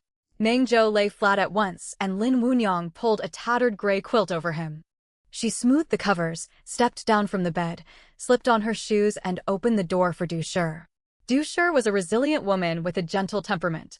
Though her family had suffered great misfortune, a night's rest had eased her tension.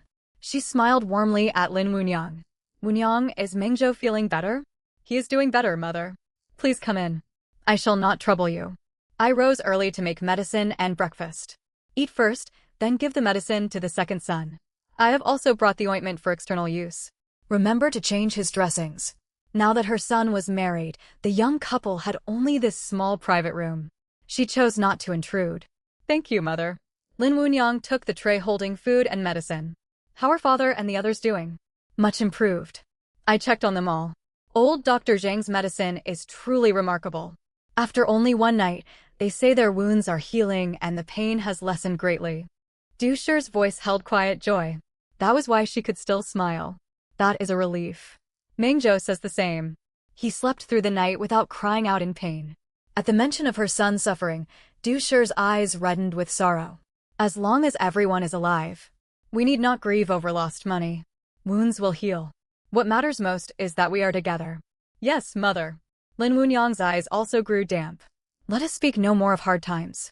You and your mother-in-law will stay here today, fetching water, washing clothes, and cooking. Lan and I will take Jianyang to the mountains with Xiaolu to gather wild vegetables and medicinal herbs. We can save supplies that way. Lin Wunyang gripped Du Shi's arm firmly. Mother, you and Jianyang ought to stay home and cook. Let me and eldest sister-in-law go instead. Stay here and rest. Du Shi patted her arm gratefully.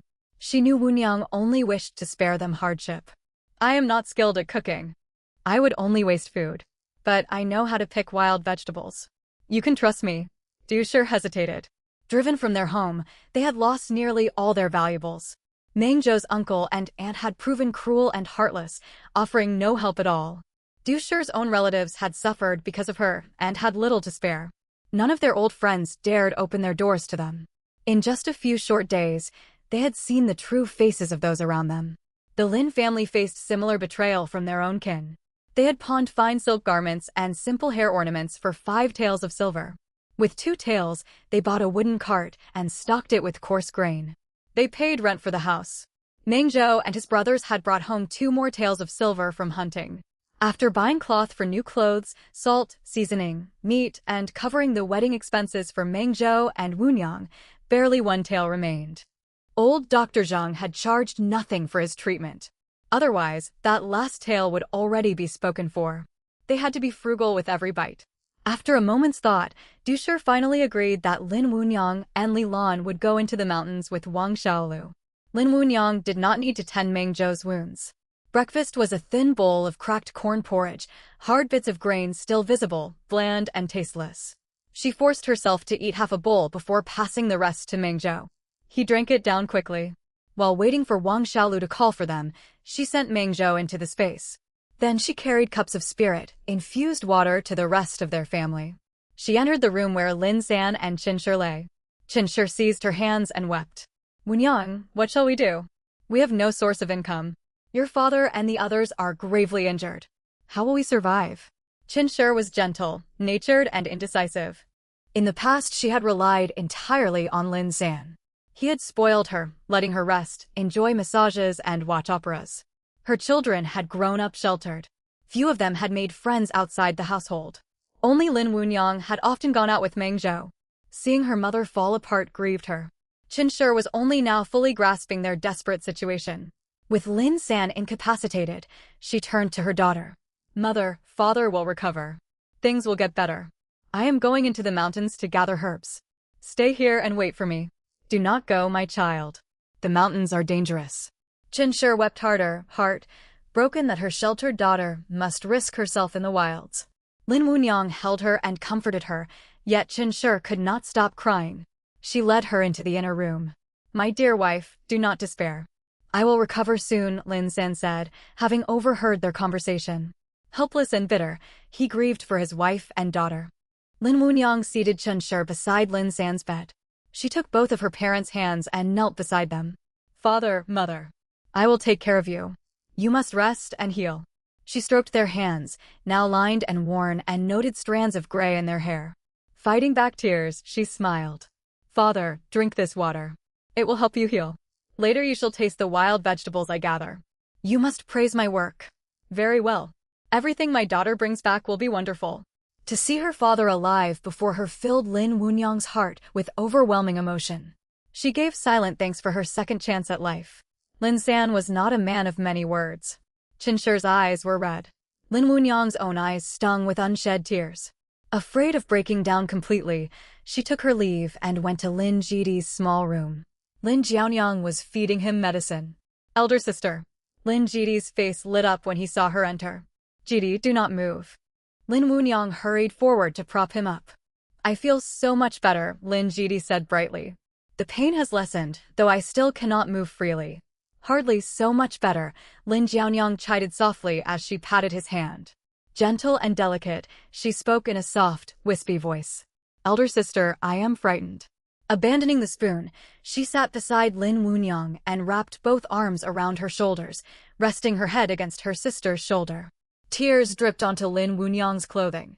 Father, younger brother, brother-in-law, all are hurt. Will we run out of food? Can we afford the medicine? Lin Jidi hated to see his sister cry. He tried to sit up higher, only to cry out in pain as his wounds pulled open. Both girls paled in fright. What is wrong? Did you tear your injuries? Their eyes filled with tears. Lin Jidi caught his breath and forced a smile. I am all right. Please do not weep. Truly I am healing fast. Only 2 days have passed, and my wounds have scabbed over. They itch terribly, but once the scabs fall off I shall be whole again. Then I will go hunting with Mengzhou. I will bring prosperity to our family. When we have saved enough capital, I will sell grain and expand our family's rice business. At 14, Lin Jidi was nearly a young man. Innocent and affectionate, he had always doted on his sisters. Lin San had begun preparing him to take responsibility for the family after they settled in Dashan village. He discussed household matters with the boy, treating him as a young adult. Lin Wunyang took hold of Lin Jianyang's hand in one of hers and Lin Jidi's in the other. She bowed her head, and tears fell onto their hands. Lin Jidi pulled back, flustered. Elder sister, do not grieve. I will get strong quickly. I will become your support. Lin Wunyang thought of her past life. Lin Jidi had been young and frail, and he had suffered the worst injuries of everyone. It had been around this same time in her past life that she had gone to see him. Beads of sweat rolled down his face from the pain, yet he had still smiled and told her not to cry, not to be afraid. Lin Wunyang smiled through her tears as she thought of Lin Jianyang. Very well, very well. I know you will recover soon, said Lin Wunyang. Sister-in-law, we're heading up the mountain. Wang Xiaoyou's voice rang out from outside. She turned to tear-stained Lin Jianyang. Jianyang, don't be afraid. Elder sister is here. Then she spoke to the injured Lin Jidi lying on the bed. Be good. Elder sister is going up the mountain to pick wild vegetables and gather medicinal herbs. Wait for me at home. I will be back soon. Lin Wunyang rose to her feet to leave. Sister, let me go instead. You stay home. Though Lin Jianyang feared the mountain, she worried about her elder sister and did not want her to take the risk. Lin Wunyang's heart ached deeply. She took Lin Jianyang's hand and spoke earnestly. Jianyang, have you not feared snakes since you were little? Snakes live on the mountain. You must not go. Stay here at home. I will go. I am not afraid. Do you understand? Lin Jianyang frowned. Sister, you are afraid of snakes too. In that case you ought not go either. It is far too dangerous. None of us should go. Lin Wunyang smiled. I have realgar powder to keep snakes away. There is only enough for me, so you cannot come along. I know a great deal about medicinal plants, so I should be the one to go. In her past life, Lin Jianyang had also carried realgar powder, but she had run out of it. She had gone up the mountain just that one time before she could get more and had gotten bitten. Without waiting for Lin Jianyang's reply, Lin Wunyang stepped outside, slung her carrying basket over her shoulder, and followed Li Lan and Xiaolu toward the mountain. She specially told Dushir that Mengzhou was asleep, so she ought not enter his room. She would bring him food when she returned. She also handed Dushir 8 cups of brown sugar water for everyone to drink. Dushir said she understood. Only then did Lin Wunyang set off with Xiaolu and Li Lan. Not far behind the house stood a large mountain. Xiaolu, Lin Wunyang, and Li Lan climbed upward. Since they were with Lin Wunyang and Li Lan, Xiaolu dared not wander too deep into the hills. Though they were only at the foot of the mountain, the ground was higher than the surrounding land. It was the end of April, the season for spring sowing. Far off, villagers of Dashan village could be seen working busily in the dry farm fields. They had only been here for a little more than 10 days, and Xiaolio's home lay far from the village, so they had barely any contact with the local folk. The mountain woods were thick with foliage and green grass grew everywhere. The Great Yan dynasty had stood for 300 years. Its founding emperors had commanded mighty armies and brought peace to the realm. Successive generations had fought almost no wars. But in the present reign, warfare raged along the northern border. The imperial court valued civil scholarship over military prowess, and unrest was slowly spreading across the land. Meng Xiang, Meng Zhou's father, had visited the capital. Noble lords in the capital composed new poems and stories, fired fine new porcelain, and crafted splendid garments and ornaments. Merchant ships sailing from overseas grew more numerous year by year. Wealthy common households multiplied, and many lived free from hunger. Yet conflict between northern barbarian tribes and Great Yan flared constantly. Dashan village, 100 li south of the northern frontier, remained comparatively peaceful. Tucked away in this remote corner, life went on as usual so long as the barbarians did not invade. Times were still stable. Hard, working poor families could fill their bellies by the end of each year. Better off households sent their children to town academies to sit for official examinations. Farmers in the fields labored with great energy. Xiaolu only led Lin Wunyang and Li Lan to gather wild vegetables along the mountain foothills. Elder sister-in-law, second sister-in-law. How is Mengzhou? Has his condition improved? He has, Xiaolu. Thank you for yesterday. Without you, we would never have found them and brought them back. Li Lan, the elder sister-in-law, was sincere and truly grateful to him. Lin Wunyang felt gratitude as well. Wanting a chance to move about on her own, she said, Xiaolu, I know you need to go deeper into the woods. It would be inconvenient to take us along. Go on ahead. Elder sister-in-law and I will stay out here and gather wild vegetables. Xiaolu was straightforward by nature. His mother's illness could not wait, and bringing the two women along truly would be risky. Plenty of wild vegetables grew safely at the foot of the mountain. He told them to be careful and return home early once they finished gathering. Li Lan and Lin Wunyang thanked him and nodded. Wild shepherd's purse flourished everywhere at this time of year, its feather-shaped leaves spreading flat against the ground. Small bunches of wild green onions bloomed with tiny white blossoms.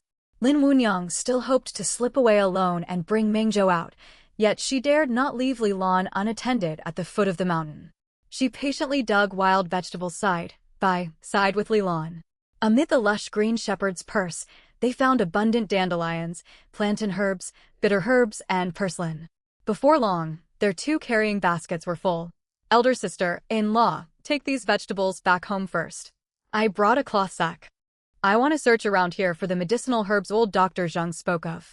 Li Lan frowned. Younger sister-in-law, let us look together. It is too dangerous for you to go alone.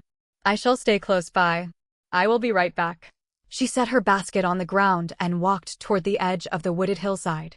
Seeing that Lin Wunyang kept to the foothill edge, Li Lan felt somewhat reassured. She hefted her own basket and headed home. Perhaps her sister-in-law simply wanted a little time to herself. Li Lan let out a long breath as she walked slowly home with her heavy basket.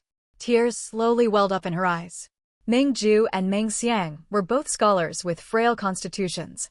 Meng Zhou in particular often suffered fevers and coughs and was constantly taking medicine. Now that their family fortune had collapsed, she feared he might not hold up. She could not bear to think what would become of all of them. Fear for their future weighed heavily upon her heart. Once Li Lan was out of sight, Lin Wunyang stepped deeper into the woods. She entered her spatial dimension, and Mengzhou stepped out from within it. Both of them were eager to locate spirit plants and spirit materials to raise the dimension's spiritual energy. Back inside the dimension, Mengzhou had spent his time sorting the money and supplies they had collected the day before. When Lin Wunyang entered, she saw that everything had been neatly arranged. Supplies were stacked in large piles, carefully sorted by Mengzhou. Lin Wunyang said in surprise, Mengzhou, you are so capable. How did you finish sorting so quickly? I had planned to come in and help. Mangzhou spoke to her through mental thought within the dimension. This place is strange. Everything feels weightless when I touch it. Whatever I wish for appears directly in my hands. That is why I finished so fast. You ought to rest. Help yourself to food if you are hungry. I have already fed Xiaobai and Xiaohe. Lin Wunyang's mood lightened immensely. Very well. Take care of yourself. Xiaobai, the young wolf, and the puppy were delighted to see Lin Wunyang and circled around her. She picked up Xiaobai. Down by the dimension's foothills, Xiaohe merely lifted his eyelids and went back to sleep. Spiritual spring water dripped drop by drop into a small pool. Mangzhou had divided the dimension into 2 zones, marked off by gold and silver chests taken from the Dong household. Near the spring, he had laid out beds, tables, and stools salvaged from the Meng and Lin households. Unclosed wooden crates stood nearby, holding scrolls, books, clothing, pots, and bowls. On shelves sat small boxes filled with banknotes and loose silver coins. Gold and silver ingots were stored inside large wooden chests. Fine Nanmu furniture, bolts of silk and satin, scrolls, and furnishings seized from the Dong residence were placed far off in another section. Lin Wunyang smiled softly, her heart warming. Though there were no actual buildings inside the dimension, day and night still passed. She wondered whether it might ever rain. They ought to gather firewood to build a simple shelter. Livestock, pigs, chickens, ducks, goats, cattle, and horses roamed loose on the other side of the divide. Without pens to contain them, they grazed peacefully on the dimension's grass. Fish swam inside large earthen bats. Flowers they had brought back lay with their roots intact, not yet planted. Grain salvaged from the Lin household was stacked high. These stores would sustain their whole family for 7 or 8 years, even if they planted no crops. Holding Xiaobai in her arms, Lin Wunyang wandered through the dimension with the young wolf and puppy. She stopped before the shelves and counted their banknotes and loose silver. They held roughly 10,000 taels in banknotes, plus 3,000 taels of loose silver in assorted boxes. The shelves also held priceless night pearls, countless jade ornaments and land, and house deeds from the Lin and Meng households, as well as other deeds from unknown sources. Dong Linmao had truly been a corrupt man. Lin Wunyang made up her mind to travel to town tomorrow. She also needed to give Xiaolu his payment. She wished to bathe, yet the spiritual spring water was far too precious to waste on washing. Only single drops fed the small pool. She abandoned the idea, changed into clean clothes, and decided to rest. Weariness washed over her. Mangzhou headed deep into the woods outside. He moved swiftly. Using stones, he hunted several hares and pheasants and stored them alive inside the dimension. Seeing Lin Wunyang had fallen asleep, he felt relieved and quickened his pace. He had come specifically to gather medicinal herbs. He had found a comprehensive record of medicinal plants among his father and elder brother's books, complete with illustrations for identification. He dug up dandelions and wild greens, tossing everything he found into the dimension. After climbing over ridges and hills, he gathered great quantities of garden burnet, violet Chinese violet, rhubarb root, licorice root, and even dug up a whole philodendron tree. He found pine mushrooms, hazel mushrooms, and straw mushrooms. By chance, he also uncovered a moderately quality ginseng root and a Ganoderma lucidum. He also gathered dry firewood. Noticing the sun had dipped toward afternoon, he dared not linger and hurried downhill. Back at the mountain foothills, reluctant to wake Lin Wunyang, he roused her gently so she could carry their finds home. They had barely walked a few steps when they heard Li Lan calling Wunyang. "Wunyang, where are you?" "I am here," Lin Wunyang called back at once. Li Lan hurried toward the sound and breathed a heavy sigh of relief. Her eyes were red. "You frightened me terribly. Why were you gone so long?" Lin Wunyang held the medicinal herbs Mangzhou had collected, with a bundle of firewood strapped to her back with rope. "I strayed farther while searching for herbs." Li Lan saw the herbs and firewood she carried and suspected nothing. "It was far too dangerous for you to go so far alone. You scared me half to death. I dared not tell the others, fearing they would all rush out searching for you. I was about to fetch them if you had not returned soon." Li Lan took the bundle of firewood from Lin Wunyang's shoulders. The 2 sisters-in-law walked slowly home together. "Elder sister-in-law, I found burnet, violet Chinese violet, rhubarb root, and licorice root today. We can save quite a bit on buying medicine. I also found ginseng and Ganoderma lucidum we can sell in town, plus several kinds of mushrooms." "Wunyang, you're amazing. You found so much in such a short time. Shall we come back tomorrow to gather more? Lin Wunyang's heart skipped a beat. She smiled and said, those are all we could find. There are very few left. Let us sell the ginseng and Ganoderma first and return in a few days. Li Lan saw the sense in that. Very well. She walked ahead, muttering, I wonder why I never spotted any. Lin Wunyang worried Li Lan might venture into the mountains searching for medicinal plants. Meng Zhou had gone deep into dangerous wilderness. When they reached home, Du Shi, Qin Shi, and Jianyang were overjoyed to hear about the ginseng and Ganoderma. Qin Shi had once lived in comfort, with Lin's and fetching whatever she needed. She did not know their exact market value, but had a rough idea. Wunyang, judging by its size and appearance, that ginseng and Ganoderma ought to fetch 50 taels. Du Shi examined them. The ginseng bore complete, well-formed rootlets. The Ganoderma had rich color and smooth texture. Even in her days running a large household, she had rarely seen specimens of such fine quality. 50 taels is far too low. The two together should bring well over 100 taels. Li Lan had seldom seen such precious raw herbs, only encountering them already prepared as medicine. She had no real sense of their worth. We ought to show them to father-in-law. He will know their true value and keep us from being cheated when we sell them tomorrow. That is right, how could I forget? Du Shi slapped her knees and smiled at Lin Wunyang. Wunyang, let me take these to your father-in-law for appraisal. Lin Wunyang smiled gently. Of course, mother. I kept your midday meal warm on the stove. I tried to bring food to Meng Zhou while you were out, but he had locked his door. That boy won't even open the door. Du Shi turned toward Lin Wunyang. Was it Meng Zhou who told you to lock the door? Do not indulge everything he says. Do exactly as he bids you blindly. He would not answer my knocks. I think he needs a talking, too. We have lost our wealth, but our family is still whole. What hardship cannot be borne? Why lock himself away and refuse food? Du Shi supposed that, having failed to recover the family fortune and still suffering from his injuries, Meng Zhou was sunk in grief and wished to avoid everyone. Meng Xiang had behaved similarly the night they returned injured. He had refused all food, even when fed, and had spoken of wishing he were dead.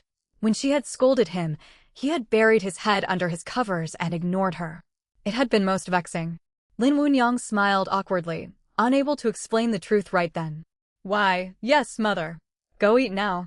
You must be starved, coming home so late. Qin Shi, feeling for her daughter, had gone to the kitchen to fetch her food.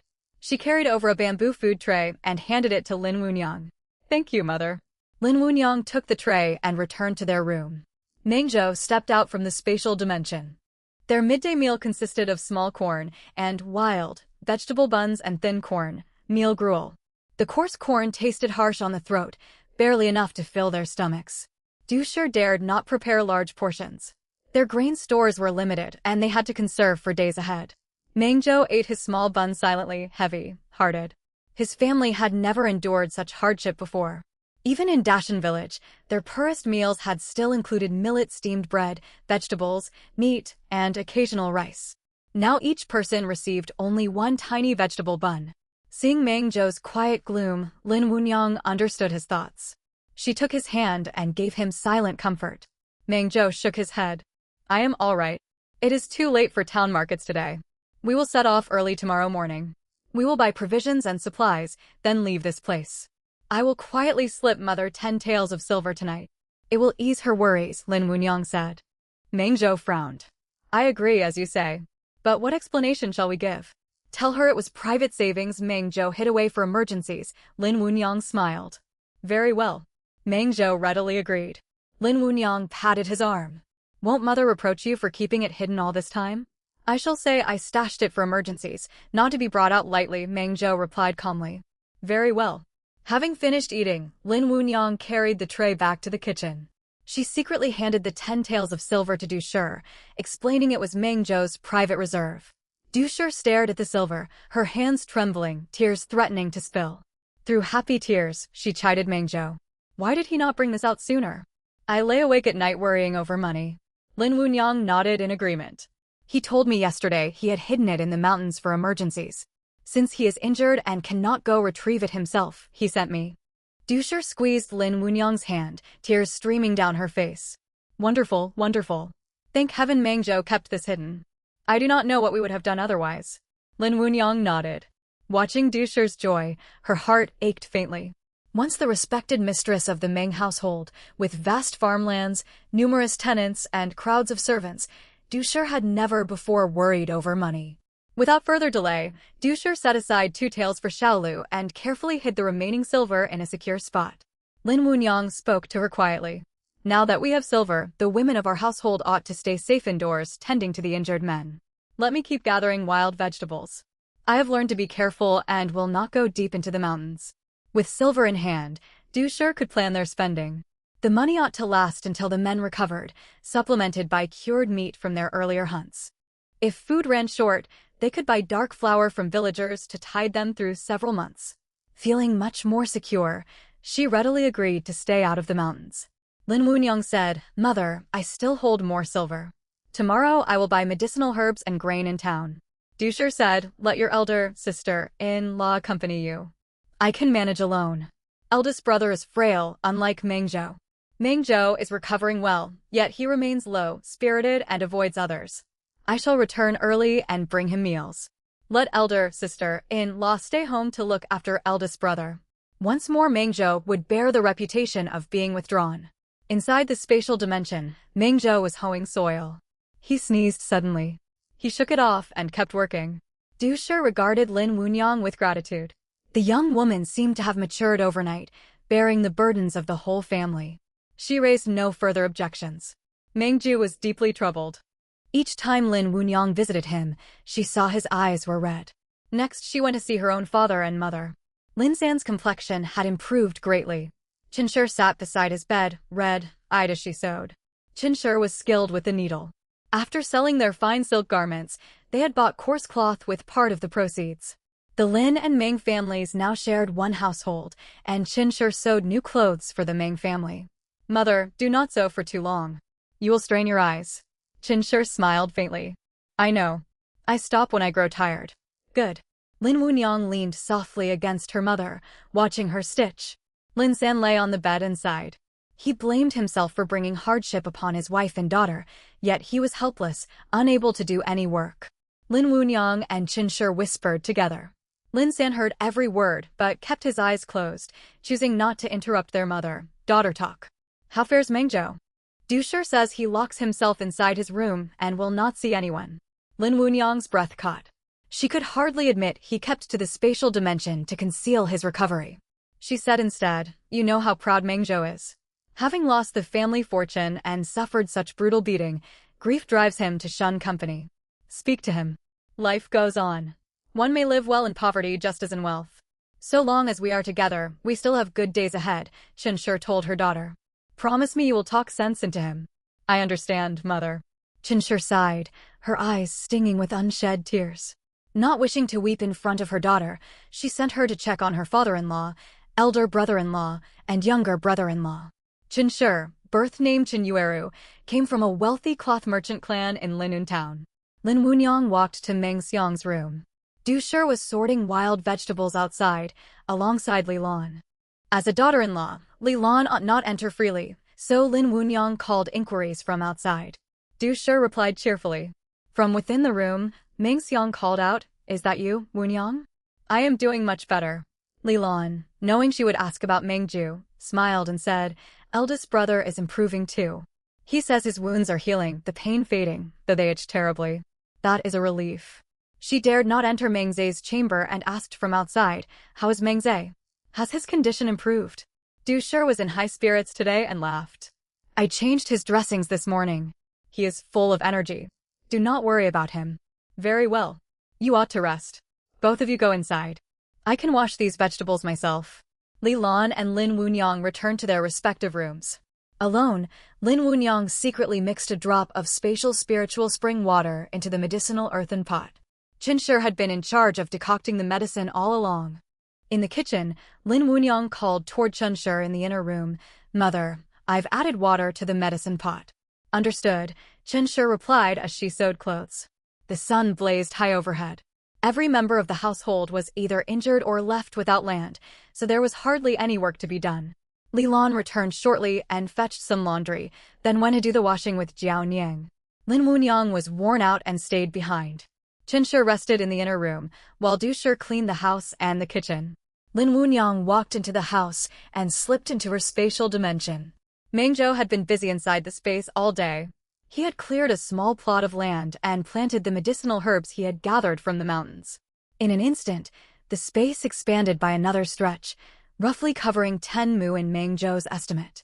Half of the mountain range was now exposed, its bare black soil yet unplanted. Mengzhou transplanted the amur cork tree sapling there. "Mengzhou, I want to bathe." Lin Wunyang lay on the couch, watching him plant the tree. He was some distance away and did not hear her, giving no response. Lin Wunyang thought it over. Since he could not step outside the space, she went out by herself and carried 4 buckets of water back. Dusher had offered to help, but she had declined. She hauled the buckets into her room and shut the door, only to run into Mengzhou, who had come out looking for her. "Want to take a bath?" Mengzhou asked. "Yes. I haven't washed myself for several days." Lin Wunyang set down the wooden buckets. Mengzhou took them over. "Why didn't you tell me?" "You couldn't go outside," Lin Wunyang said. "That's true," Mengzhou conceded. "Why have you come out?" "I noticed you were gone and came to check." "Do not come out casually. Someone might spot you." "I will be careful." They stepped back into the space as they talked. Mengzhou poured the water into the large wooden tub they had brought back from the Lin Manor. Lin Wunyang took a thorough bath. Dusk fell, and a knock sounded at the door. Freshly bathed, the two changed back into their tattered clothes and exited the space. Lin Wunyang went to open the door while Mengzhou lay face down on the bed. Dusher entered and set the meal on the table. "Son, are you feeling any better?"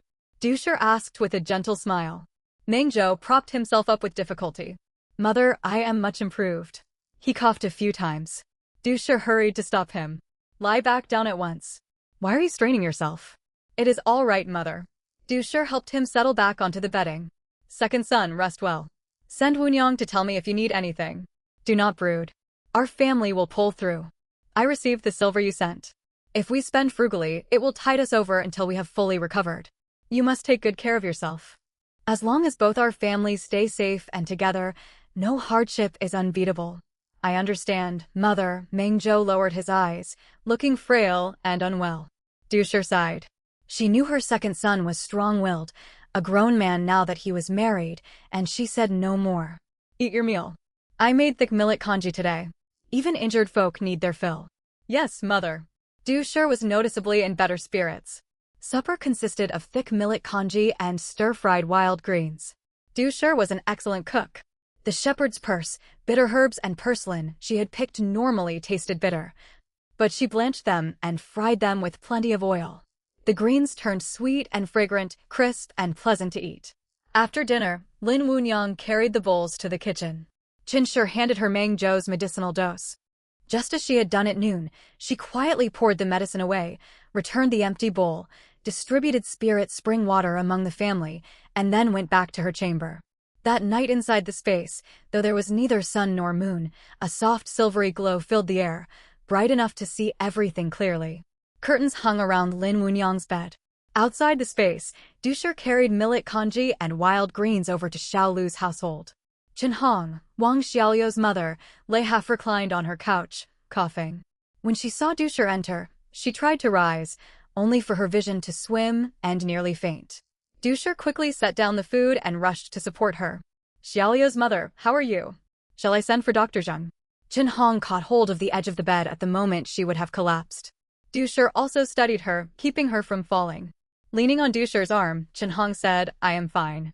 I merely stood up too fast." Dusher helped her lie back. Pale-faced, Chenhong gave a mild smile. "It is nothing more than an old ailment. I shall recover shortly." Dusher did not press the matter. She pulled 2 taels of silver from the sewn pouch at her waist and placed them in Chenhong's hands. Chenhong instinctively tried to push the silver back. Dusher said, "This repays the silver Xiaolu laid out for us. I saw it myself. He gave 1 tael when our master was brought home, and another tael for Dr. Zhang's fees. Both our families are deeply grateful to him. Most of our menfolk are injured right now. Once my husband regains his strength, we shall make full amends." Chenhong already knew what had befallen the Meng and Lin households. Xiaolu had told her everything.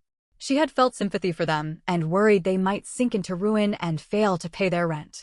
Now that Dusher was returning the 2 taels, it meant they still had some means. Her heart grew lighter, and she accepted the silver with a smile. Madam Meng, neighbors ought to help one another in hard times, Chen Hong said. Kindness is a favor, not an obligation, Du Shi replied. When my husband and children are well again, I shall come to thank you formally. Chen Hong insisted there was no need. Du Shi did not argue further. She pointed to the congee and greens she had brought, telling Chen Hong to eat them, for there was enough for 2 people. Saying she had chores at home, she rose to leave and told Chen Hong not to see her out. Chen Hong never got the chance to tell her to take the food back. Darkness fell. Wang Xiaolu returned home from the mountains, carrying 2 pheasants in his hands and firewood slung over his back. From the foot of the hill, he could see the flickering candlelight inside his cottage. Instead of going straight home, he first called at the Menglin dwelling. Du Shi was alone in the kitchen. Relieved to hear that Lin Wunyang and Li Lan had safely returned to their beds, Xiaolu offered one of his pheasants to Du Shi. In the old days when Meng Zhou was well, he had taken Xiaolu hunting. Even when Xiaolu contributed little effort, Meng Zhou always gave him a generous share of the spoils. That was how Xiaolu had saved 2 taels of silver, intending to buy medicine for Chen Hong. Du Shi declined the gift and urged him to go home. Xiaolu returned to his cottage where the dim candle flame wavered. Mother, I am home. Hearing his voice, Chen Hong grew emotional and fell into a fit of coughing. Xiaolu set down the 2 pheasants, hurried to the bedside, and patted her back to soothe her breathing. I am all right. Why have you come home so late? Leaning on his support, Chen Hong sat up. Xiaolu helped her slowly to the table. He spotted the 2 bowls of congee and wild greens. Mother, we have no millet left at home. This did not come from our kitchen. Did Madam Ming bring this? Chen Hong nodded with a smile. It is her thanks for what you did. Eat while it is still warm. Xiaoliu's eyes lit up. He sat down and ate hungrily. He had traveled far that day to catch the 2 pheasants, and the wild green flatbread he had eaten at noon had not satisfied his hunger. After a few bites, he noticed his mother had not touched her food. Mother, eat. He passed her a pair of chopsticks. Chen Hong shook her head and watched him fondly. I am not hungry. She pushed her portion toward him. I will not eat it. You must eat to get better, Xiaolu frowned, displeased. He hated seeing her give all the good food to him. Paying him no mind, Chen Hong carefully pulled the 2 taels of silver Du Shi had given her from her sleeve and placed them in his palm. Staring at the silver, Xiaolu asked in surprise, Mother, where did this come from? Madam Ming brought it today, to repay what we lent them, Chen Hong said. So they do have spare money now. Xiaolu remembered when the family had first arrived, they had carried little silver, only grain, and had paid rent with grain. Later Meng Zhou had earned some silver hunting, yet with so many mouths to feed, little remained. So it seems, Chen Hong smiled gently. I asked her about it. Xiaolu breathed a sigh of relief and took the silver. That is good news. Mother, your medicine ran out.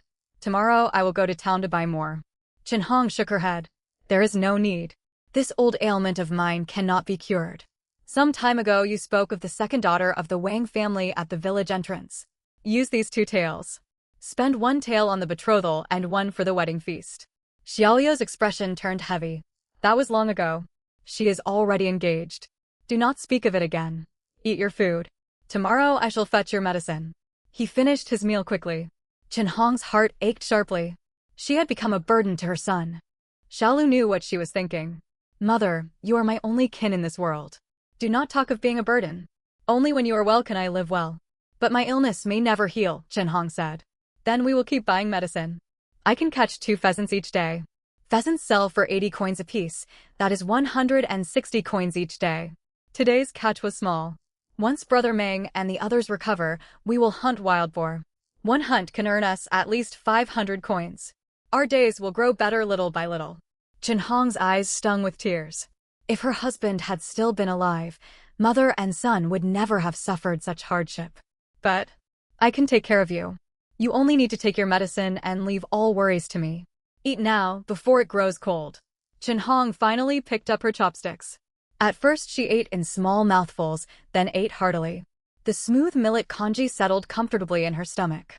She had not tasted such rich congee in a very long time. Xiaolu washed the bowls and stored the pheasants in the underground cellar, where the cool air would keep them fresh until he took them to town for sale the next morning. Night had fallen. The Menglin household lit no candles, for candles cost too much for their present straitened circumstances. Back in her own room, Dusher lay on the inner side of the bed by moonlight. Meng Xiang lay face down beside her. You have borne so much hardship, my wife. Meng Xiang's voice was rough with guilt. Tears welled in Dusher's eyes. As long as you recover, no hardship is too great. Apart from the ginseng and Ganoderma Wunyang found, she also gave me 10 taels of silver, which she said Meng Zhou had hidden away. Meng Xiang was astonished. Meng Zhou kept private savings? He would have produced them long ago otherwise. When they had been driven out of the manor, they had been forbidden to take any gold or silver ornaments. They had only exchanged their fine silk clothes for money. With so many family members to feed, they had spent nearly everything on grain, and even that might not last. In the darkness, Dusher leaned close to Meng Xiang's elbow. Wunyang says he buried it in the mountains, and she dug it up today. Meng Xiang sighed. Meng Zhou truly thought ahead. He had always known his second son was capable. Very well. Our household is in great need of silver right now. Our recovery is what matters most. Once we are healed, we must work the land. Yes, Dusher sighed. Husband, how do you feel? When I changed your dressings today, I saw your wounds are scabbing over. Much better. The dull constant ache has faded. Pain only flares if I move too sharply. But these scabs itch terribly. Old Dr. Zhang's medical skill is remarkable. Indeed. Few doctors in a mountain village could achieve such healing. Even city physicians could not mend wounds so quickly. Do not scratch, or you will tear the scabs open. I shall restrain myself, wife. Sleep now. Very well. The next day, Lin Wunyang woke naturally. Bright daylight streamed outside, and roosters crowed. She stared at the carved patterns on the bed canopy for a long while. This peaceful moment felt like a return to days gone by. She rose slowly and drew aside the bed curtain. Xiaobai lay lazily at the foot of the bed. The young wolf and puppy sat near the bed, wagging their tails as they watched her. She stroked each of their heads in turn. Xiaohei sauntered over out of nowhere, its green eyes wide as it fixed its gaze on her. She blinked and reached out her hand. Before she could touch its head, it tilted its chin upward and narrowed its eyes. Lin Wunyang chuckled and stroked its head. Xiaohei purred in contentment. Lin Wunyang sat and pulled on her clothes from the foot of the bed, then stepped outside. Xiaohei walked with noble bearing and lay down beside Xiaobai. The young wolf and puppy followed her. Their collected belongings were neatly arranged on the ground. No walls stood here, only chests stacked level with her line of sight, brimming with gold, silver, and jewels. All this wealth needed to be spent to improve the family's lot. They ought to build proper quarters too. Waking amid open space was uncomfortable, Lin Wunyang reflected. She walked past the chests and saw Meng Zhou cleaning chicken and duck droppings. Meng Zhou, what hour is it outside? Why did you not wake me? Lin Wunyang kept her distance. Meng Zhou had rolled up his trouser legs and sleeves, revealing strong calves and arms. Lin Wunyang diverted her gaze toward the skittish, clucking chickens. I am not certain. When I woke I intended to step outside, yet it was still dark, about the time of the Cho hour. Lin Wunyang looked surprised. Could time pass at different speeds inside and outside the space? Meng Zhou flashed out of the space for a moment. Night still lingered. Less than half an hour had passed in the outer world. Barely half an hour has gone by out there, yet more than 1 full hour has passed for us inside. Lin Wunyang loved to sleep. Weary from the night before, she would normally sleep until high noon if undisturbed. Yet, she had woken naturally just now. She grasped Meng Zhou's arm, unsettled. Is this a good thing or a bad thing? At that moment Xiaohei strode over, holding its head high. It is most certainly good. Meng Zhou looked toward him. So the flow of time differs between the space and the outside world? Xiaohei crouched neatly on all 4 paws, looking fluffy and adorable. Yes. When both of you are outside, 1 day passes in the space for 1 day in the outer world. When both of you are inside the space, 1 full day passes within here for half an hour outside. If one of you is inside and the other outside, time flows at the same rate for both. Meng Zhou marveled at how powerful the space was. They would gain much extra time to tend to everything within it. Lin Wunyang worried instead. Will we age faster staying inside the space? Xiaohei flicked its tail. That will not happen. This is merely the space's temporal law, meant to make plants grow faster. As you plant more crops and raise more creatures, spiritual energy will grow richer. It will nourish the beings dwelling here and prolong their lives. Meng Zhou and Lin Wunyang both relaxed and exchanged a smile. Thank you, Xiaohei. They bowed toward the black cat. Xiaohei flicked its tail and held its head haughtily high. Xiaobai trotted over and rubbed against Xiaohei, whose tail wagged more merrily. Meng Zhou and Lin Wunyang discussed matters and then exited the space. Their top priority was to stock up on food and supplies in town. Conscription would come in 2 months. With spirit, spring water aiding their recovery, Lin Wunyang estimated their injuries would heal before conscription began. They could also build a dwelling inside the space during this period. When Meng Zhou had lived in the martial arts workshop, he had helped companions build new houses several times. He had picked up a fair idea of how construction worked. The house inside the space would be their long-term refuge and must be built solidly. He could erect a structure, though it would not be an ornate mansion like the Meng Manor. After discussion, they settled on building a bamboo house. Bamboo construction was light and convenient, and could be dismantled easily when they were ready for a grander building. They had originally planned to go to Lin town, but too many people there would recognize them. They decided instead for Anping County, a larger place with a wider range of goods to buy. That corrupt official Zhao Shoufeng resided there. Meng Zhou swore that before they left the region, he would strip that villain of his wealth. Anping County lay far away. While it was still dark, Lin Wunyang entered the space and Meng Zhou set off. Bright moonlight lit his path. Having drunk spirit, spring water, his body felt light and loose. A journey that normally took more than 2 hours took him only 1. Dawn broke as he arrived. He found a secluded wood, where Lin Wunyang emerged from the space. Both donned white veiled hats and walked into the county seat. It was still early. Meng Zhou headed for the eastern market, where he could buy cattle, horses, and plow implements. They already possessed 5 head of cattle and horses inside the space, yet he dared not bring them out lest the family notice. New animals had to be purchased. Lin Wunyang went to the western market to buy grain and medicinal herbs. By the time Meng Zhou reached the eastern market, faint dawn light colored the sky and the market was already bustling. He went first to the cattle bazaar and bought 4 strong oxen without difficulty. Next he came to the horse market. Horses were scarce, reserved first for nobles and high-ranking officials. Only old or sick horses appeared for common sale. Inside the space they had 3 horses. With many womenfolk in the family, more horses would be useful for rotation alongside oxen for plowing within the space. Arriving early, Meng Zhou found only 4 horses for sale. Their coats were poor, all of them old nags.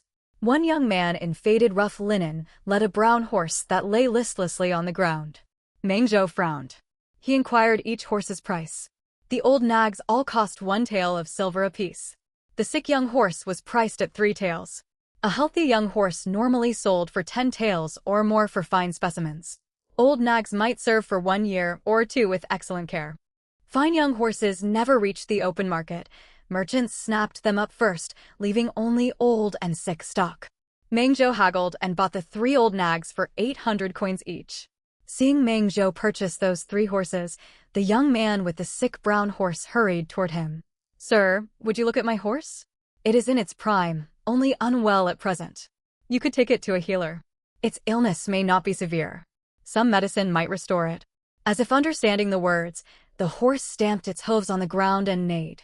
Meng Zhou said nothing and stepped forward to examine it. It was indeed a fine horse. "Why have you not bought medicine to treat it yourself?" Meng Zhou asked. The young man sighed and leaned in close to Meng Zhou's ear. "To tell you the truth, there is constant warfare on the border. Barbarians frequently raid villages, and conscription is extremely harsh there. My wife's family and I could bear it no longer, so we fled from the border to this place. My parents fell ill one after another, and even the horse that grew up alongside me got sick. I have nothing left to sell along the way. That is why I must sell this horse. I have no money to treat its sickness. Perhaps if I sell it, it might still stand a chance to live." As he spoke, the young man's eyes reddened. Meng Zhou thought of his own family. Even though they had escaped, life remained brutally hard. In his past life, only the women of his household had survived. Their struggles must have been even greater. "What is your name, sir?" Meng Zhou asked. The young man bowed deeply. "My name is Chenwen. My family once hoped I would study and pass the imperial examinations to become a top-ranked scholar, but I simply have no talent for books." Meng Zhou saw that though his clothes were plain, he carried an uncommon bearing. He thought again of his own family. "Very well. I will give you 3 taels." Meng Zhou handed over 3 taels of silver. Chenwen was overjoyed. He had not expected Meng Zhou to haggle with him at all. Chenwen took the silver and cast a long, sorrowful glance at the horse lying on the ground. Meng Zhou thought he could see sorrow reflected in the horse's eyes as well. Qinwen stroked the horse's mane, then bowed to Meng Zhou once more. I hope you will be able to heal it, elder brother. Meng Zhou nodded. Qinwen turned and strode away. Meng Zhou gave the horse some spiritual spring water. After a moment of struggling, the horse, which had been unable to stand, clambered to its feet. Passers-by stared in surprise, wondering why this man was buying so many horses.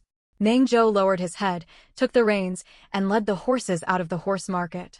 Leading 4 horses drew too much attention. Meng Zhou sought out a real estate broker and rented a 1-courtyard house in the Eastern Market for 1 month, paying 1 tael of silver. Normally, such a courtyard would cost only 800 copper coins, but the broker required a deposit plus the first month's rent. Unwilling to deal with the hassle, Meng Zhou negotiated and added 200 more copper coins to secure the place. He took the keys, led the horses into the courtyard, and brought them all into his spatial dimension. Inside the space, Meng Zhou communicated with Lin Wunyang. He told her he had rented a courtyard in the Eastern Market and instructed her to have all purchased grain delivered there. Lin Wunyang happened to be buying grain at that very moment and had been wondering where to store everything. She acknowledged Meng Zhou's words mentally and wrote down the address for the shopkeeper. Lin Wunyang was in the largest grain shop in the county. She bought 500 jin of bran. Cheap at 3 copper coins per jin, it came to 1,500 copper coins. This would feed the cattle, sheep, and horses inside the space. She would have bought more, but the shop had no further stock. She purchased 200 jin each of red beans, soybeans, mung beans, and black beans at 10 copper coins per jin, totaling 8,000 copper coins. Red beans and black beans could be cooked into congee. Mung beans worked for congee and could also be sprouted, giving them fresh bean sprouts on the road. Soybeans could be turned into tofu. She bought 500 jin each of crushed corn kernels at 8 copper coins per jin, sorghum rice at 10 copper coins per jin, buckwheat at 12 copper coins per jin, broomcorn millet at 15 copper coins per jin, and brown rice at 12 copper coins per jin. Altogether this amounted to 8,500 copper coins. Traveling made people hungry quickly, so these coarse grains were essential. Their moderate price made it wise to stock up generously. She also bought 500 jin each of polished round, grained rice at 20 copper coins per jin, fine long, grain rice at 25 copper coins per jin, millet at 15 copper coins per jin, and fine wheat flour at 30 copper coins per jin, totaling 4,500 copper coins. They had once eaten refined grains every day. Now that they had money, they would not skimp on these staples.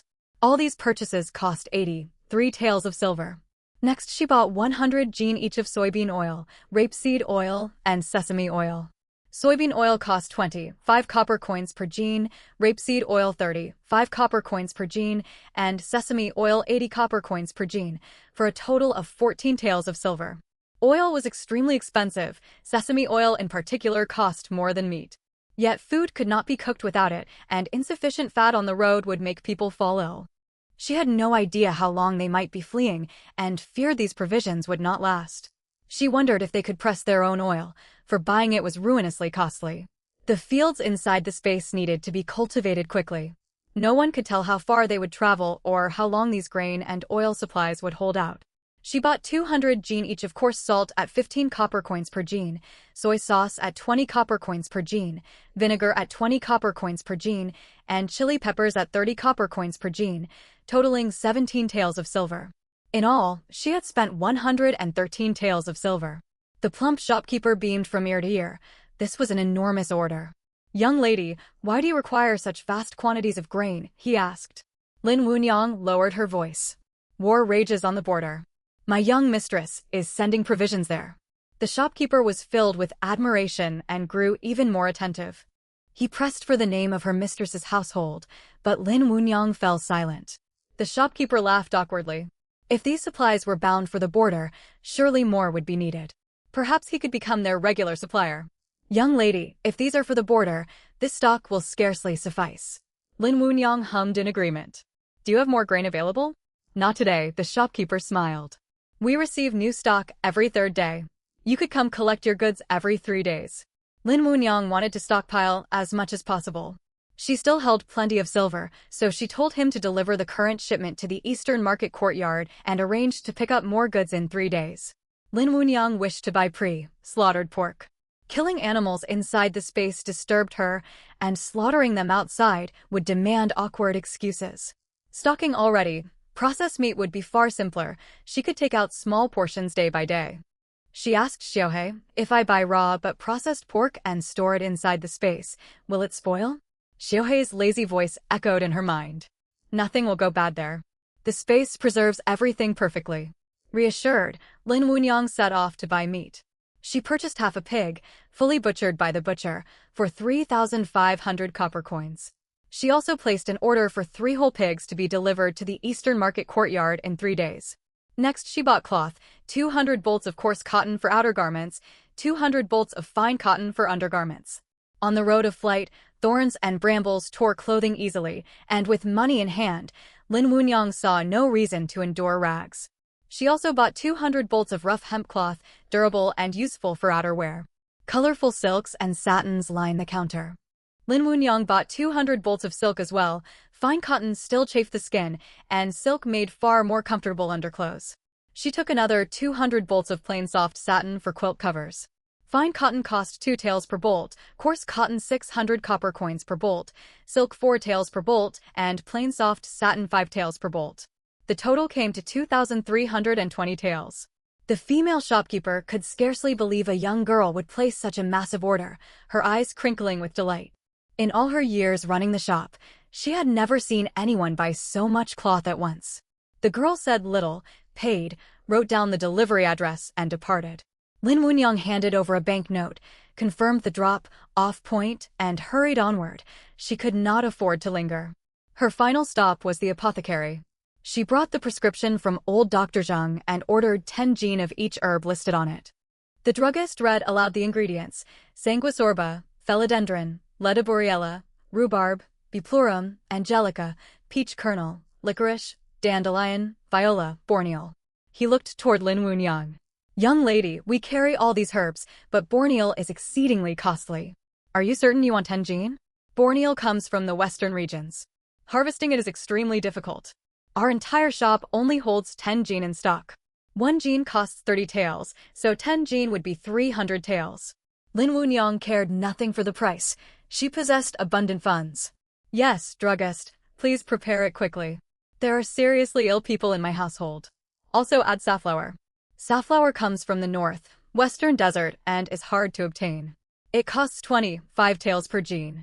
The price pained her, yet medicinal supplies were vital for her family's recovery and might prove useful later on.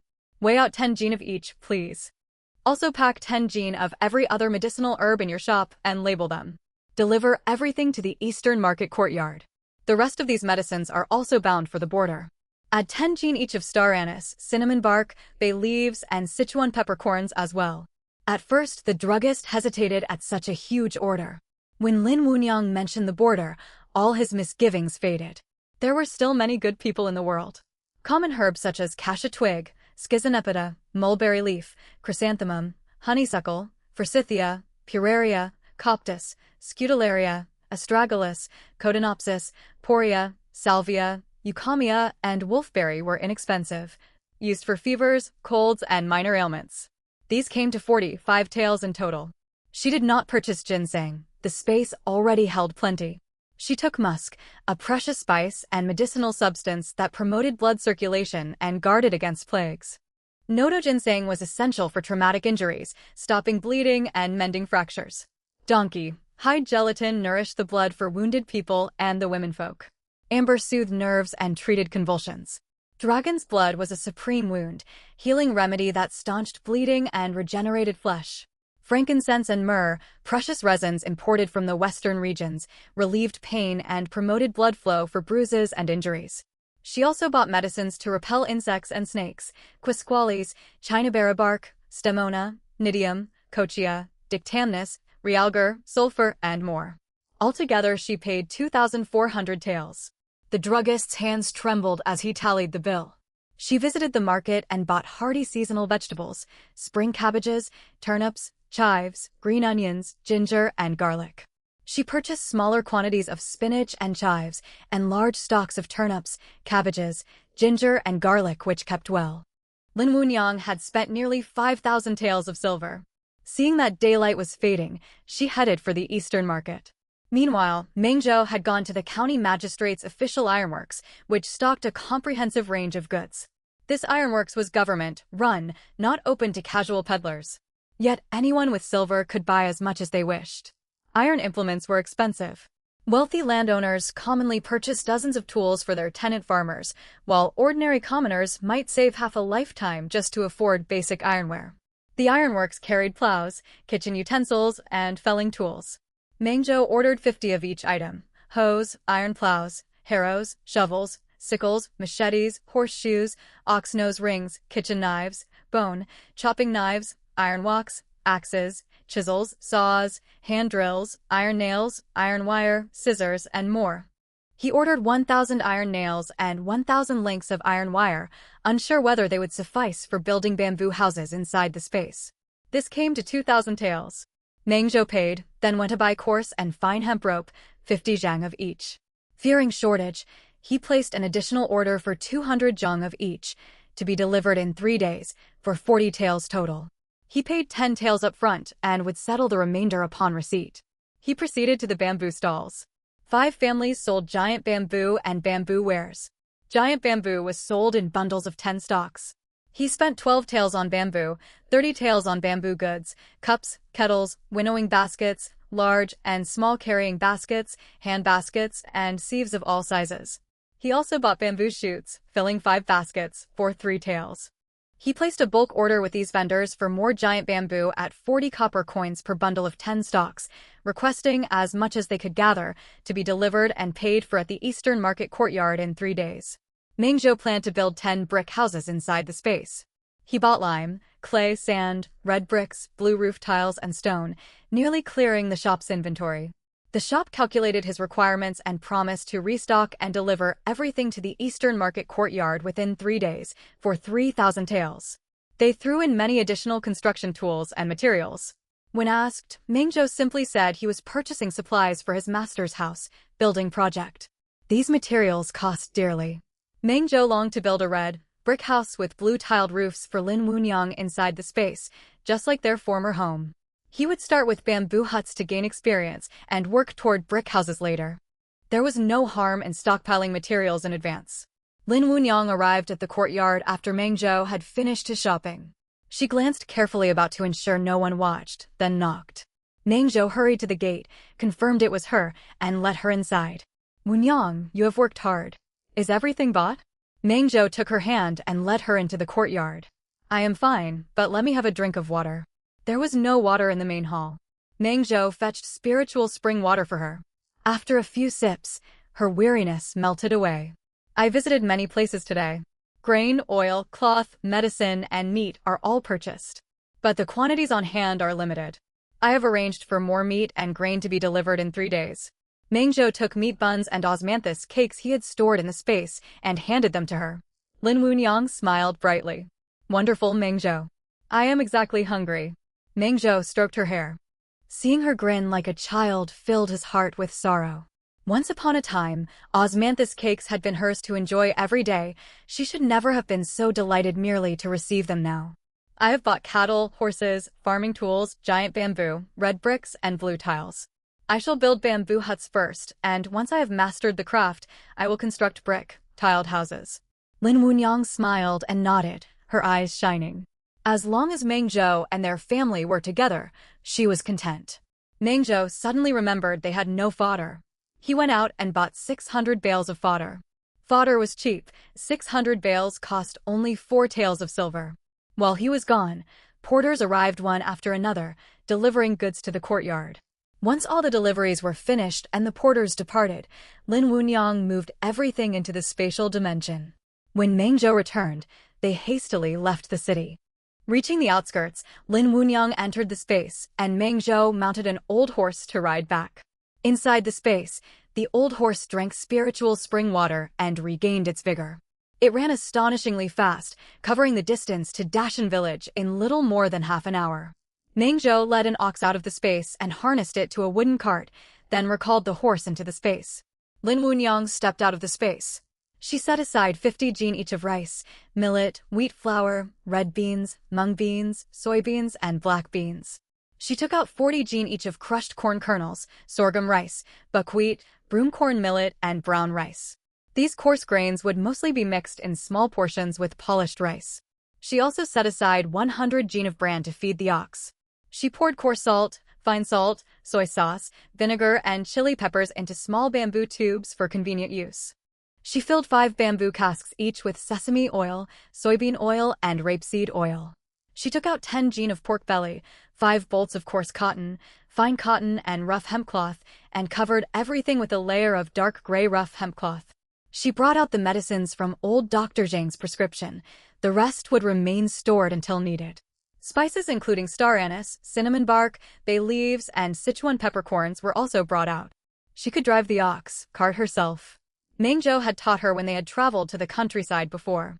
Xiaolu's home stood at the northern foot of the hills outside Dashan village. Half an hour's further travel south brought one to the main settlement of Dashan village. No one saw them along the way. When Lin Wunyang drove the ox cart back, Du Shi and the other women stared in astonishment. "Wunyang, where did you get this ox cart?" Du Shi asked. Lin Wunyang did not explain. Mother-in-law, mother, sister-in-law, younger sister. Help me unload these things first. I will tell you afterwards. They carried the rice, flour, and oil back and forth in 4 or 5 trips. The ox was tethered in the backyard. Everyone sat down in the main hall. Lin Wunyang drank some water and spoke. I sold ginseng and Ganoderma lucidum for 120 taels. In truth, she had not sold them. The ginseng and Ganoderma still rested inside the space. Du Shi gasped. That wild ginseng and Ganoderma fetched 120 taels? Your father thought they might only be worth 100 taels. Pharmacists often drive hard bargains. We might not even have gotten 100 taels. This was 50-year-old wild ginseng, and the purple Ganoderma was of excellent quality. That is why it commanded such a price. She pulled a 100-tael banknote from her sleeve and handed it to Du Shi. Du Shi's hands trembled as she took it. She had seen sums like this as the matriarch of the Meng household in better days, yet only yesterday she could not have laid hands on even 1 tael of silver. Now she held 100 taels. Wunyang, Du Shi's eyes grew moist. She could not find the right words. You are our family's great benefactor. Chen Ernyang gripped Lin Wunyang's hands. Wunyang, can we return to the life we once knew? Li Lan stood nearby, glancing between the banknote and Lin Wunyang, her face lighting up. With this money, Meng Xiang and the others will recover much faster. Lin Jianyang let out a long breath, hopeful for better days ahead. We have money now. Will we no longer go hungry? Lin Wunyang was overwhelmed by their questions. She sipped water and spoke calmly. We cannot return to our old life immediately, but at the very least we shall no longer lack food and clothing. Once Mengzhou and the others recover, we will take things step by step. Better days will come. Du Shi wiped her eyes, carefully folded the banknote, and tucked it inside her clothing. Thinking better of it, she wrapped it in oiled paper and secured it against her body. I have bought grain, oil, meat, and medicine. We can afford rich meals now. Do not skimp on food. Many of us are injured. Good nourishment speeds healing. All the medicines old Dr. Zhang prescribed are ready. Jianyang, you can take them over to him presently. Very well, eldest sister. Lin Wunyang linked arms with Du Shi and Chen Ernyang, speaking affectionately. Mother, now that we have money and an ox cart, you may go to the county seat to buy supplies when you have time. Avoid the market town for now. I bought borneal and safflower, which old Dr. Zhang says will help father and Mengzhou heal faster. I also purchased coarse cotton, fine cotton, and rough hemp cloth. We have no clean changes of clothes from our flight. Since we own no farmland, we can stay home making garments. Do not go out unnecessarily. I have heard war rages on the border. The world is unstable. Du Shi and the others exchanged glances and nodded earnestly. You have worked so hard today, Wunyang. Go rest. I will send your midday meal to your room. Thank you, mother. Wunyang rubbed her shoulders and went back to her room. Lin Jianyang and Li Lan went to deliver medicine to old Dr. Zhang. Shortly afterward, Du Shi carried medicine and lunch into Lin Wunyang's courtyard. The midday meal consisted of thin, clear rice porridge with no cornmeal mixed in, fried mushrooms, and wild vegetables, though there was hardly any oil. This time, Du Shi stepped into the room shared by Mengzhou and Lin Wunyang. She lectured her son, who had been shutting himself indoors. You cannot keep locking yourself inside. Leave the door open sometimes to let in light and fresh air. Our family's days will get better. Wunyang is a good girl. She ventured alone into those dangerous mountains. Not only did she gather wild vegetables and medicinal herbs, she also found ginseng and Ganoderma lucidum. With that much money, we can easily sustain ourselves right here in Great Mountain Village. Once you have recovered from your injuries, we can rent fertile farmland. That money can also serve as capital for you to start a small business. We will have no worries about food and clothing. Our future will surely improve. Lin Wunyang listened, stifling a smile beside the bed. Meng Zhou gave Lin Wunyang a helpless glance and could only agree with Du Shi. Delighted by Meng Zhou's compliance, Du Shi asked about his injuries. After offering a few more reminders, she left with light steps. She left to tell Meng Xiang, Meng Zhu, and Meng Zai that Lin Wunyang had sold ginseng and Ganoderma lucidum for 100 taels. Before long, every member of the household knew the news. Lin San specifically called for Lin Wunyang. "Father, the doctor said I was extremely lucky. I found a 50-year-old ginseng and a high-quality purple Ganoderma lucidum. He paid me 100 taels without a second thought. A top-grade 50-year-old ginseng was worth roughly 80 taels, and fine purple Ganoderma lucidum about 40 taels. So together they should have fetched at least 120 taels." Lin San had collected medicinal herbs in the past and knew their value. "Still, it is a fair price." Lin San stroked his chin and mused. Qin Shi clutched her handkerchief. "Our fortunes are finally turning for the better. We ought to go back into the mountains and find more ginseng and Ganoderma." "Yes, mother. I will go tomorrow." Lin Jianyang stamped her feet, overjoyed. Lin Wunyang's eyelid twitched. "Mother, second sister, now that we have silver, we ought to rest and tend to father and our younger brother. We can head into the mountains again once they are well. It is far too dangerous for us women to go into the hills alone. I even saw a snake today." Lin Jianyang and Qin Shi were startled, clutching their handkerchiefs. "Ow, all right." Lin Wunyang sighed. "Let us stay safely at home. We do not even have clean spare clothes. I bought coarse and fine cotton cloth this time. We should make new sets of garments for everyone and not go wandering off." Lin San held his head high. "Listen to Wunyang. Stay indoors." Lin San felt a weight lift from his heart. With this silver, they could focus on healing their wounds. Lying flat on the bed, he suddenly realized that these past few days, even while resting, he had kept propping himself up, eager to recover and get back on his feet as soon as possible. He had no choice. His wife and daughters had lived sheltered lives and used to hard labor. Without him, they would have starved. He had never expected Wunyang to step forward and hold the family together. Lin San felt immeasurable gratitude for having such a capable daughter. It seemed the household would now depend on her. His eyes reddened as countless thoughts swirled through his mind. Unaware of all this, Lin Wunyang gave a few more instructions, asked about Lin San's injuries, and took her leave. Next, she visited Lin Jidi. When he heard she had sold the ginseng and Ganoderma for 100 taels, he was overjoyed. His hip injury still kept him bedridden, otherwise he would have leapt up and rushed straight for the mountains to hunt for more precious herbs, dreaming of instant wealth. Lin Wunyang smiled at her younger brother's high-spirited excitement and felt relieved. "Rest well. Once you heal, our family will wait for you to fulfill your dream of getting rich." Lin Jidi tilted his chin up proudly. "I certainly will." Lin Wunyang did not linger. She then went to see Meng Xiang. His reaction was much like Lin San's, mixed with deep gratitude and respect. Meng Zhu, speaking politely from behind a screen, expressed his sincere thanks.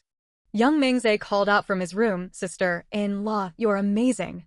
His voice carried far. Lin Wunyang laughed at his enthusiasm. The courtyard was small, and Meng Zai spoke loudly. Ever since drinking spring water, Meng Zhou's hearing had grown sharp, and he heard every word from afar.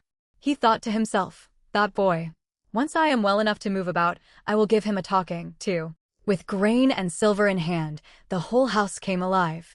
Lin San, Meng Xiang, and Meng Zhu all wore relieved smiles on their faces.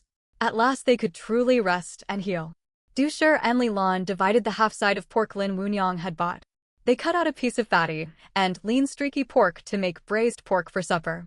The rest was preserved with salt, chili, star anise, cinnamon, and Sichuan pepper, and stored in jars. Prepared this way, the meat would stay fresh for a long time, unlike air-dried cured meat which turned tough. Fortunately, Lin Wunyang had purchased a full set of seasonings. While the women happily prepared the preserved meat, they set aside half a portion to send to Xiaolu. Xiaolu happened to be home instead of out in the mountains. "Xiaolu, you are not off in the hills today?" Du Shi called from the doorway. Dusk had not yet fallen, the hour when Xiaolu was usually away. Xiaolu was boiling medicine over the stove. Hearing Du Shi's voice, he brushed soot from his hands. "Aunt Du, what brings you here?" "I did not go to the mountains today. I went to buy medicine for my mother." Du Shi pushed the door open and set the meat down on the stove. "Here is some of today's pork. We brought you a share to taste." Xiaolu stared in surprise at the solid block of pork, at least 1 jin in weight. "I cannot accept this. It is far too valuable. Please take it back for your own family." 1 jin of pork cost 60 copper coins, enough to buy a full dose of medicine for his mother. Qin Hong hurried over upon hearing the commotion. "Indeed, you are not well, off yourselves. Take it back." Du Shi set the pork firmly down. "Do not speak like that. We are neighbors. As long as we have food, you shall not go hungry. We owe you thanks for rescuing my husband, my father-in-law, and my sons. Whether we are wealthy or not is beside the point. Today we are able to share, so accept it." She pressed one tael of silver into Xiaolu's hand. "Do not refuse this either. Consider it payment for escorting our injured men home. Your mother is ill and in great need of money." Xiaolu tried to decline, but glanced at his hunched mother and smelled the bitter scent of simmering medicine. He pressed his lips together, dropped to his knees and kowtowed 3 times solemnly toward Du Shi. "Aunt Du, from now on your family's business is my business. I will see everything done properly. All game I hunt will be brought to you." Du Shi tried to pull him to his feet. "You must not give us everything you catch. Then what will your own family eat? Just look after your mother." When we first arrived in Great Mountain Village, an official notice branded us tax evaders.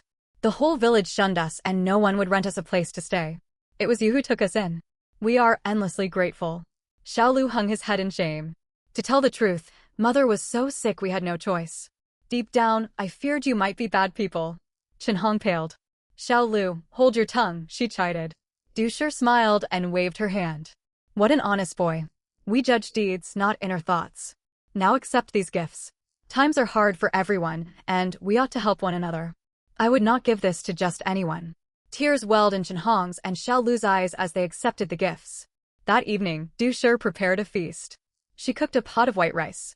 She trimmed excess fat from the streaky pork and rendered lard into a jar. She set the crispy cracklings aside in a small bowl. The trimmed pork was cut into cubes, placed in cold water with slices of ginger and green onion. She brought the water to a rolling boil, skimmed off foam, then fished the meat out into a bowl. She emptied the pot, scooped in some of the rendered lard, added a handful of rock sugar, and stirred continuously. Du Shi was a skilled cook. Melting the sugar properly was critical for rich, fragrant flavor. Soon the sugar turned deep brown and bubbled. She tossed the pork cubes into the pan with a sizzle and stirred quickly, coating every piece in glossy caramel color. Li Lan's mouth watered. She had never craved meat so badly before. Everything tasted wonderful now. A rich aroma drifted far. Du Shi stirred in soy sauce, poured in water to cover the meat, and added star anise, cinnamon, bay leaves, Sichuan pepper, green onion, and ginger. She covered the pot and let it simmer slowly. The enticing scent drew Lin Jianyang over. Du Shi was thoroughly enjoying herself. She had always loved cooking. Before marriage, her family had never starved, though fine ingredients had been scarce for practice. After marrying Meng Xiang and growing prosperous, even with household cooks, she preferred preparing food herself and was generous with seasonings. Yet, even a good cook cannot make a meal without ingredients, and these past hard days had been frustrating. Though the stove fire burned low, the meat was cut small and soon turned tender. She raised the flame to reduce the sauce. The braised pork glistened. Du Shi gave tiny tasting pieces to Li Lan and Lin Jianyang, who watched eagerly. Portions were strictly measured, so receiving half a piece each was a special treat, and both girls were overwhelmed by the delicious flavor. Du Shi herself dipped a piece in sauce and tasted it. Not wanting to waste the leftover grease, she used the same pot to stir, fry wild vegetables with plenty of oil, and they too smelled wonderful. Since everyone ate in their separate rooms, Du Shi served rice into bowls for each person. Every bowl held 4 chunks of braised pork plus a helping of wild vegetables. She treated everyone fairly, giving identical portions to men and women alike. That night, every member of the household ate their fill. Chinshir wanted to give some of her meat and rice to Lin San, but he stopped her and told her to eat her own portion.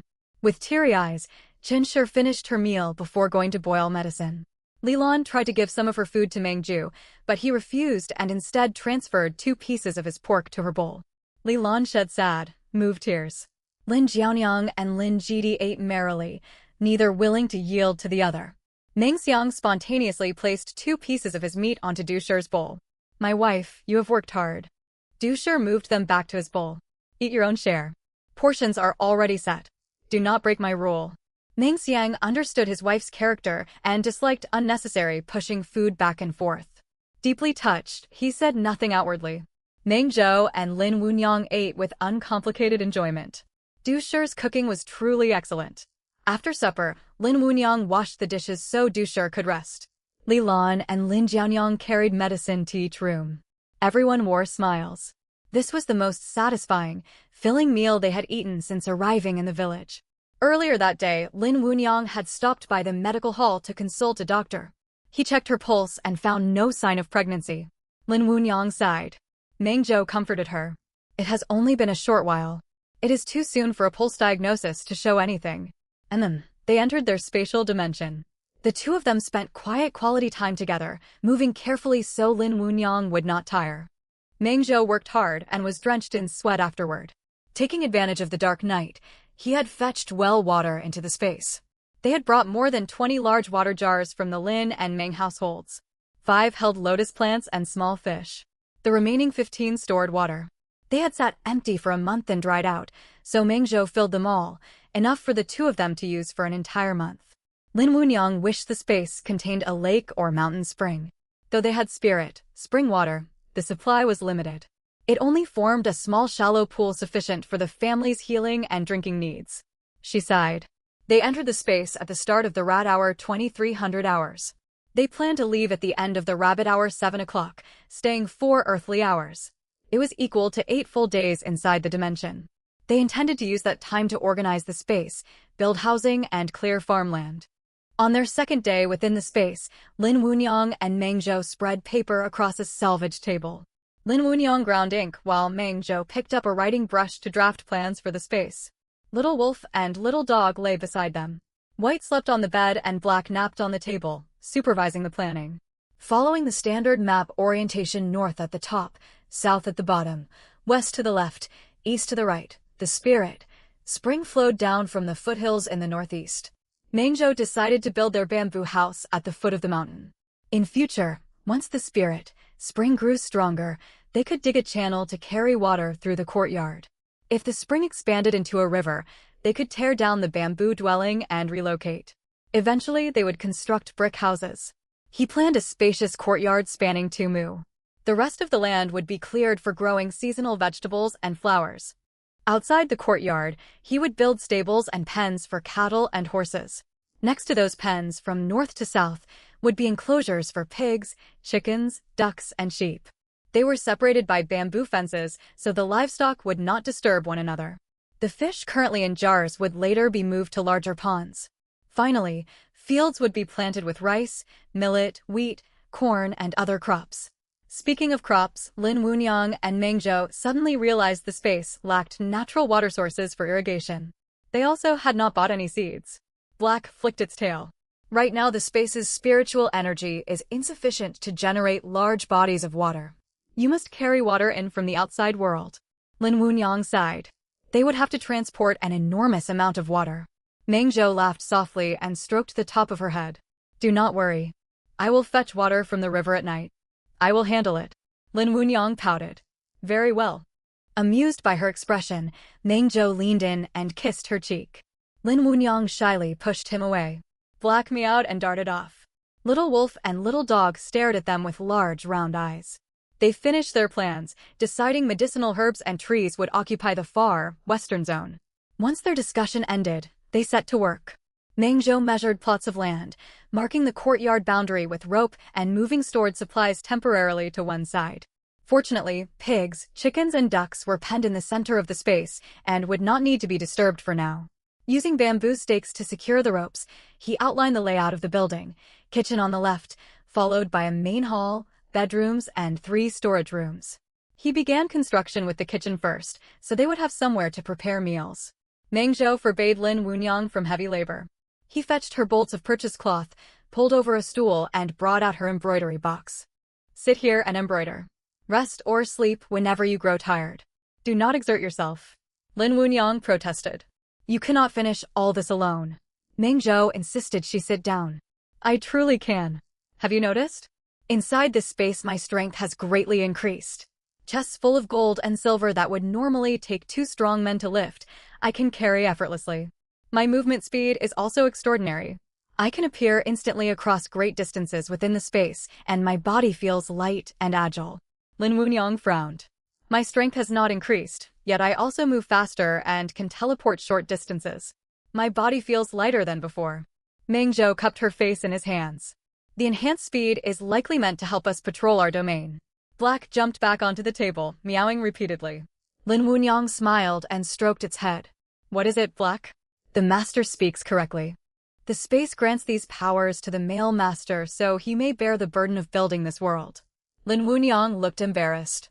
Then what responsibility falls to me as the mistress? Black tilted its head, its bright blue eyes wide. You are the space's mistress. Your gentle, nurturing nature permeates this place and nourishes its spiritual energy. It makes it richer and stronger. You two complement each other, neither can do without the other. Meng Zhou lifted his chin, looking pleased. There you see. Rest while I work. You may help with tidying once construction is finished. Lin Wunyang relented. Meng Zhou still allowed her to tend to the pigs, chickens, ducks, cattle, horses, and fish, though he wore a stern look. He hated seeing her do chores, yet if he took over feeding all the animals himself, building progress would grind to a halt. He told her to move slowly while he hurried with construction.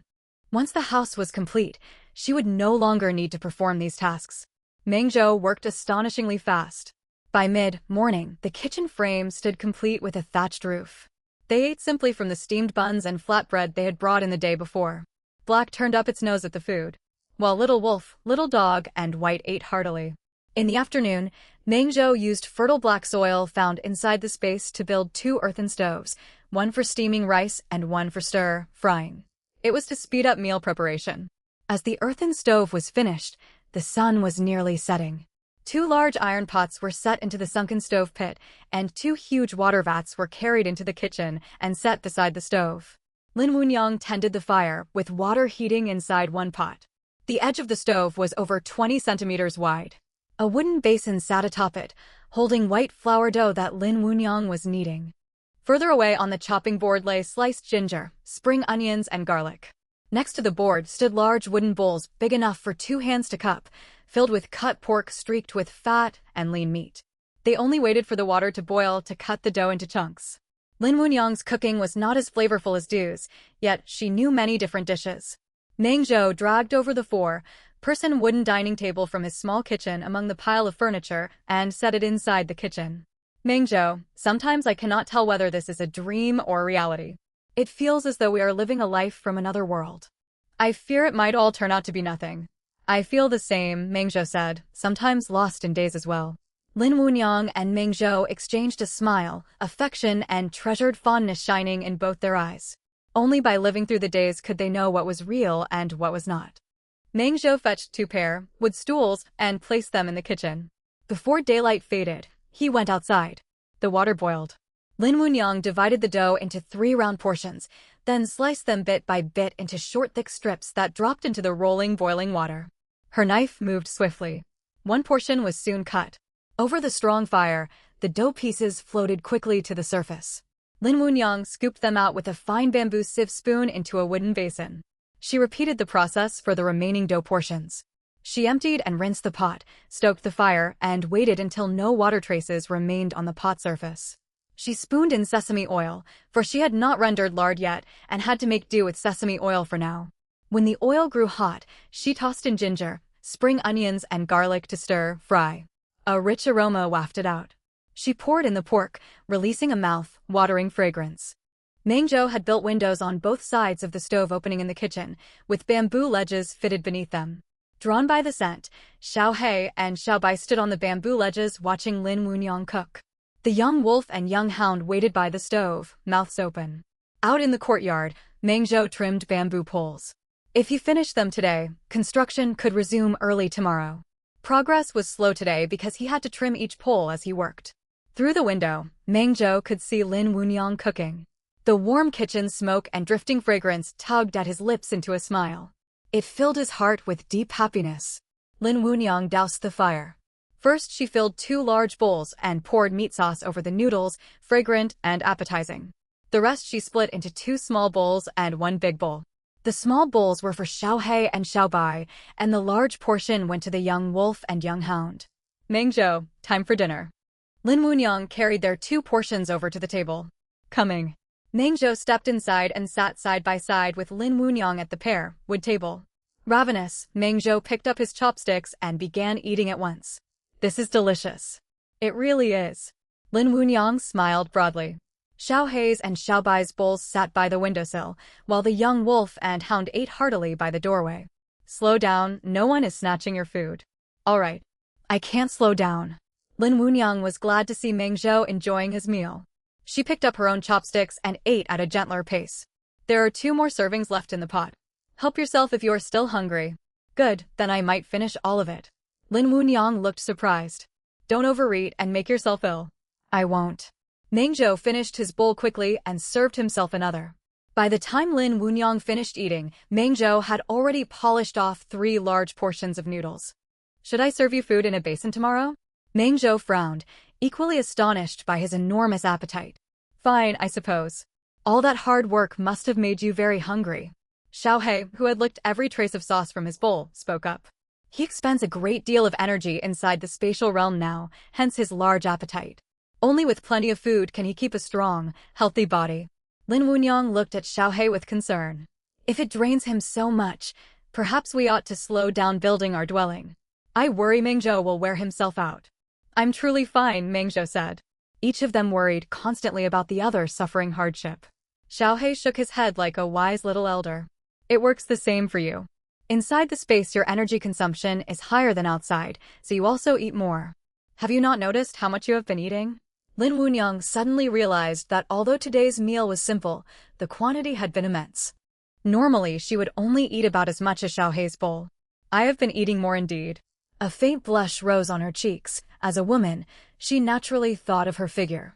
Yet considering their special circumstances, she added, then I shall prepare larger portions from now on. Xiaohei wagged his tail, and Xiaobai leaned against his shoulder. The young wolf and hound spun around joyfully. Lin Wunyang watched them.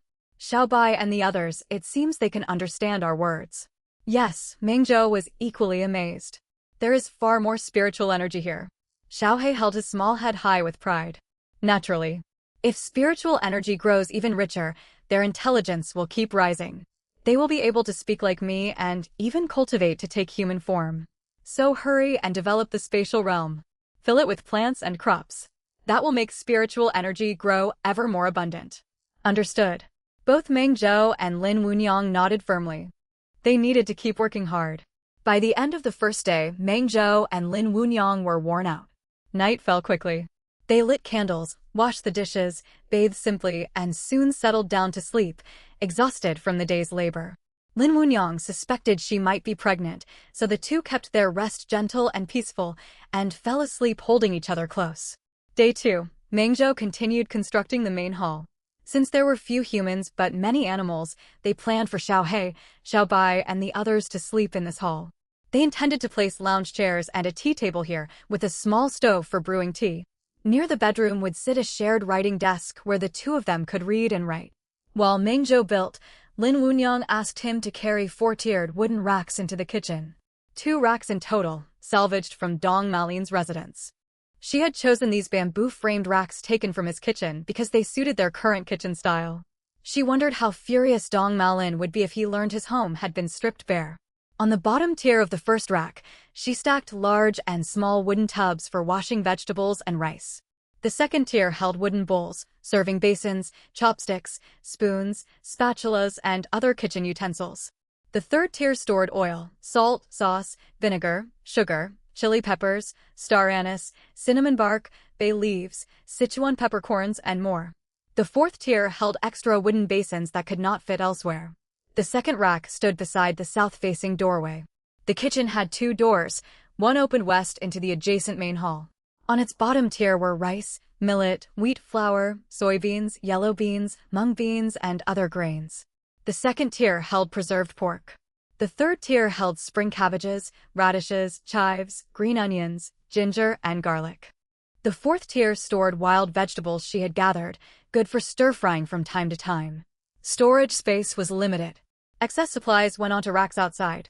When they had built the 3 storehouses, they had only planned for gold, silver, treasures, porcelain, scroll paintings, and salvaged furniture. They had not anticipated needing grain storage, so now they wished to build a granary. Fortunately, some ground beside the kitchen originally reserved for planting could be repurposed for grain storage construction. Work on the main hall was still underway, so Mengzhou marked out positions for the storehouses first.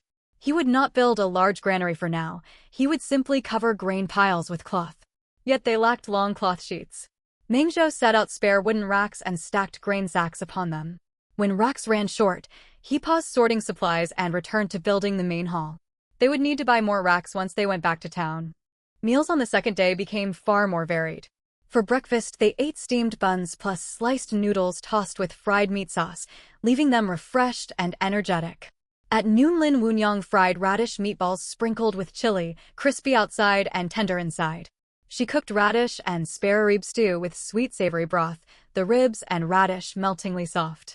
There was also stir-fried wild vegetables with pork slices, alongside a huge pot of steamed rice. Now experienced with their large appetites, Lin Wunyang prepared food in big basins. She ate 2 full bowls of rice herself. Mengzhou ate from a small basin, his face smaller than the basin itself. The young wolf and hound matched Mengzhou's portion size, while Xiao He and Xiao Bai ate portions similar to Lin Wunyang's. Lin Wunyang sighed at how enormous everyone's appetite was.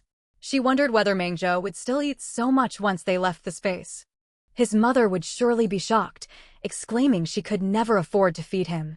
Supper was simpler, a large pot of steamed rice, wild greens, cabbage, radishes, and a whole chicken simmered in broth. Ample ginger, spring onions, and garlic gave the dish a rich, mellow flavor perfect with rice. Day 3, Mengzhou finished building the main hall in the morning and started work on the bedroom in the afternoon. Lin Wunyang took cloth and cotton salvaged from the Meng family home and stuffed them together.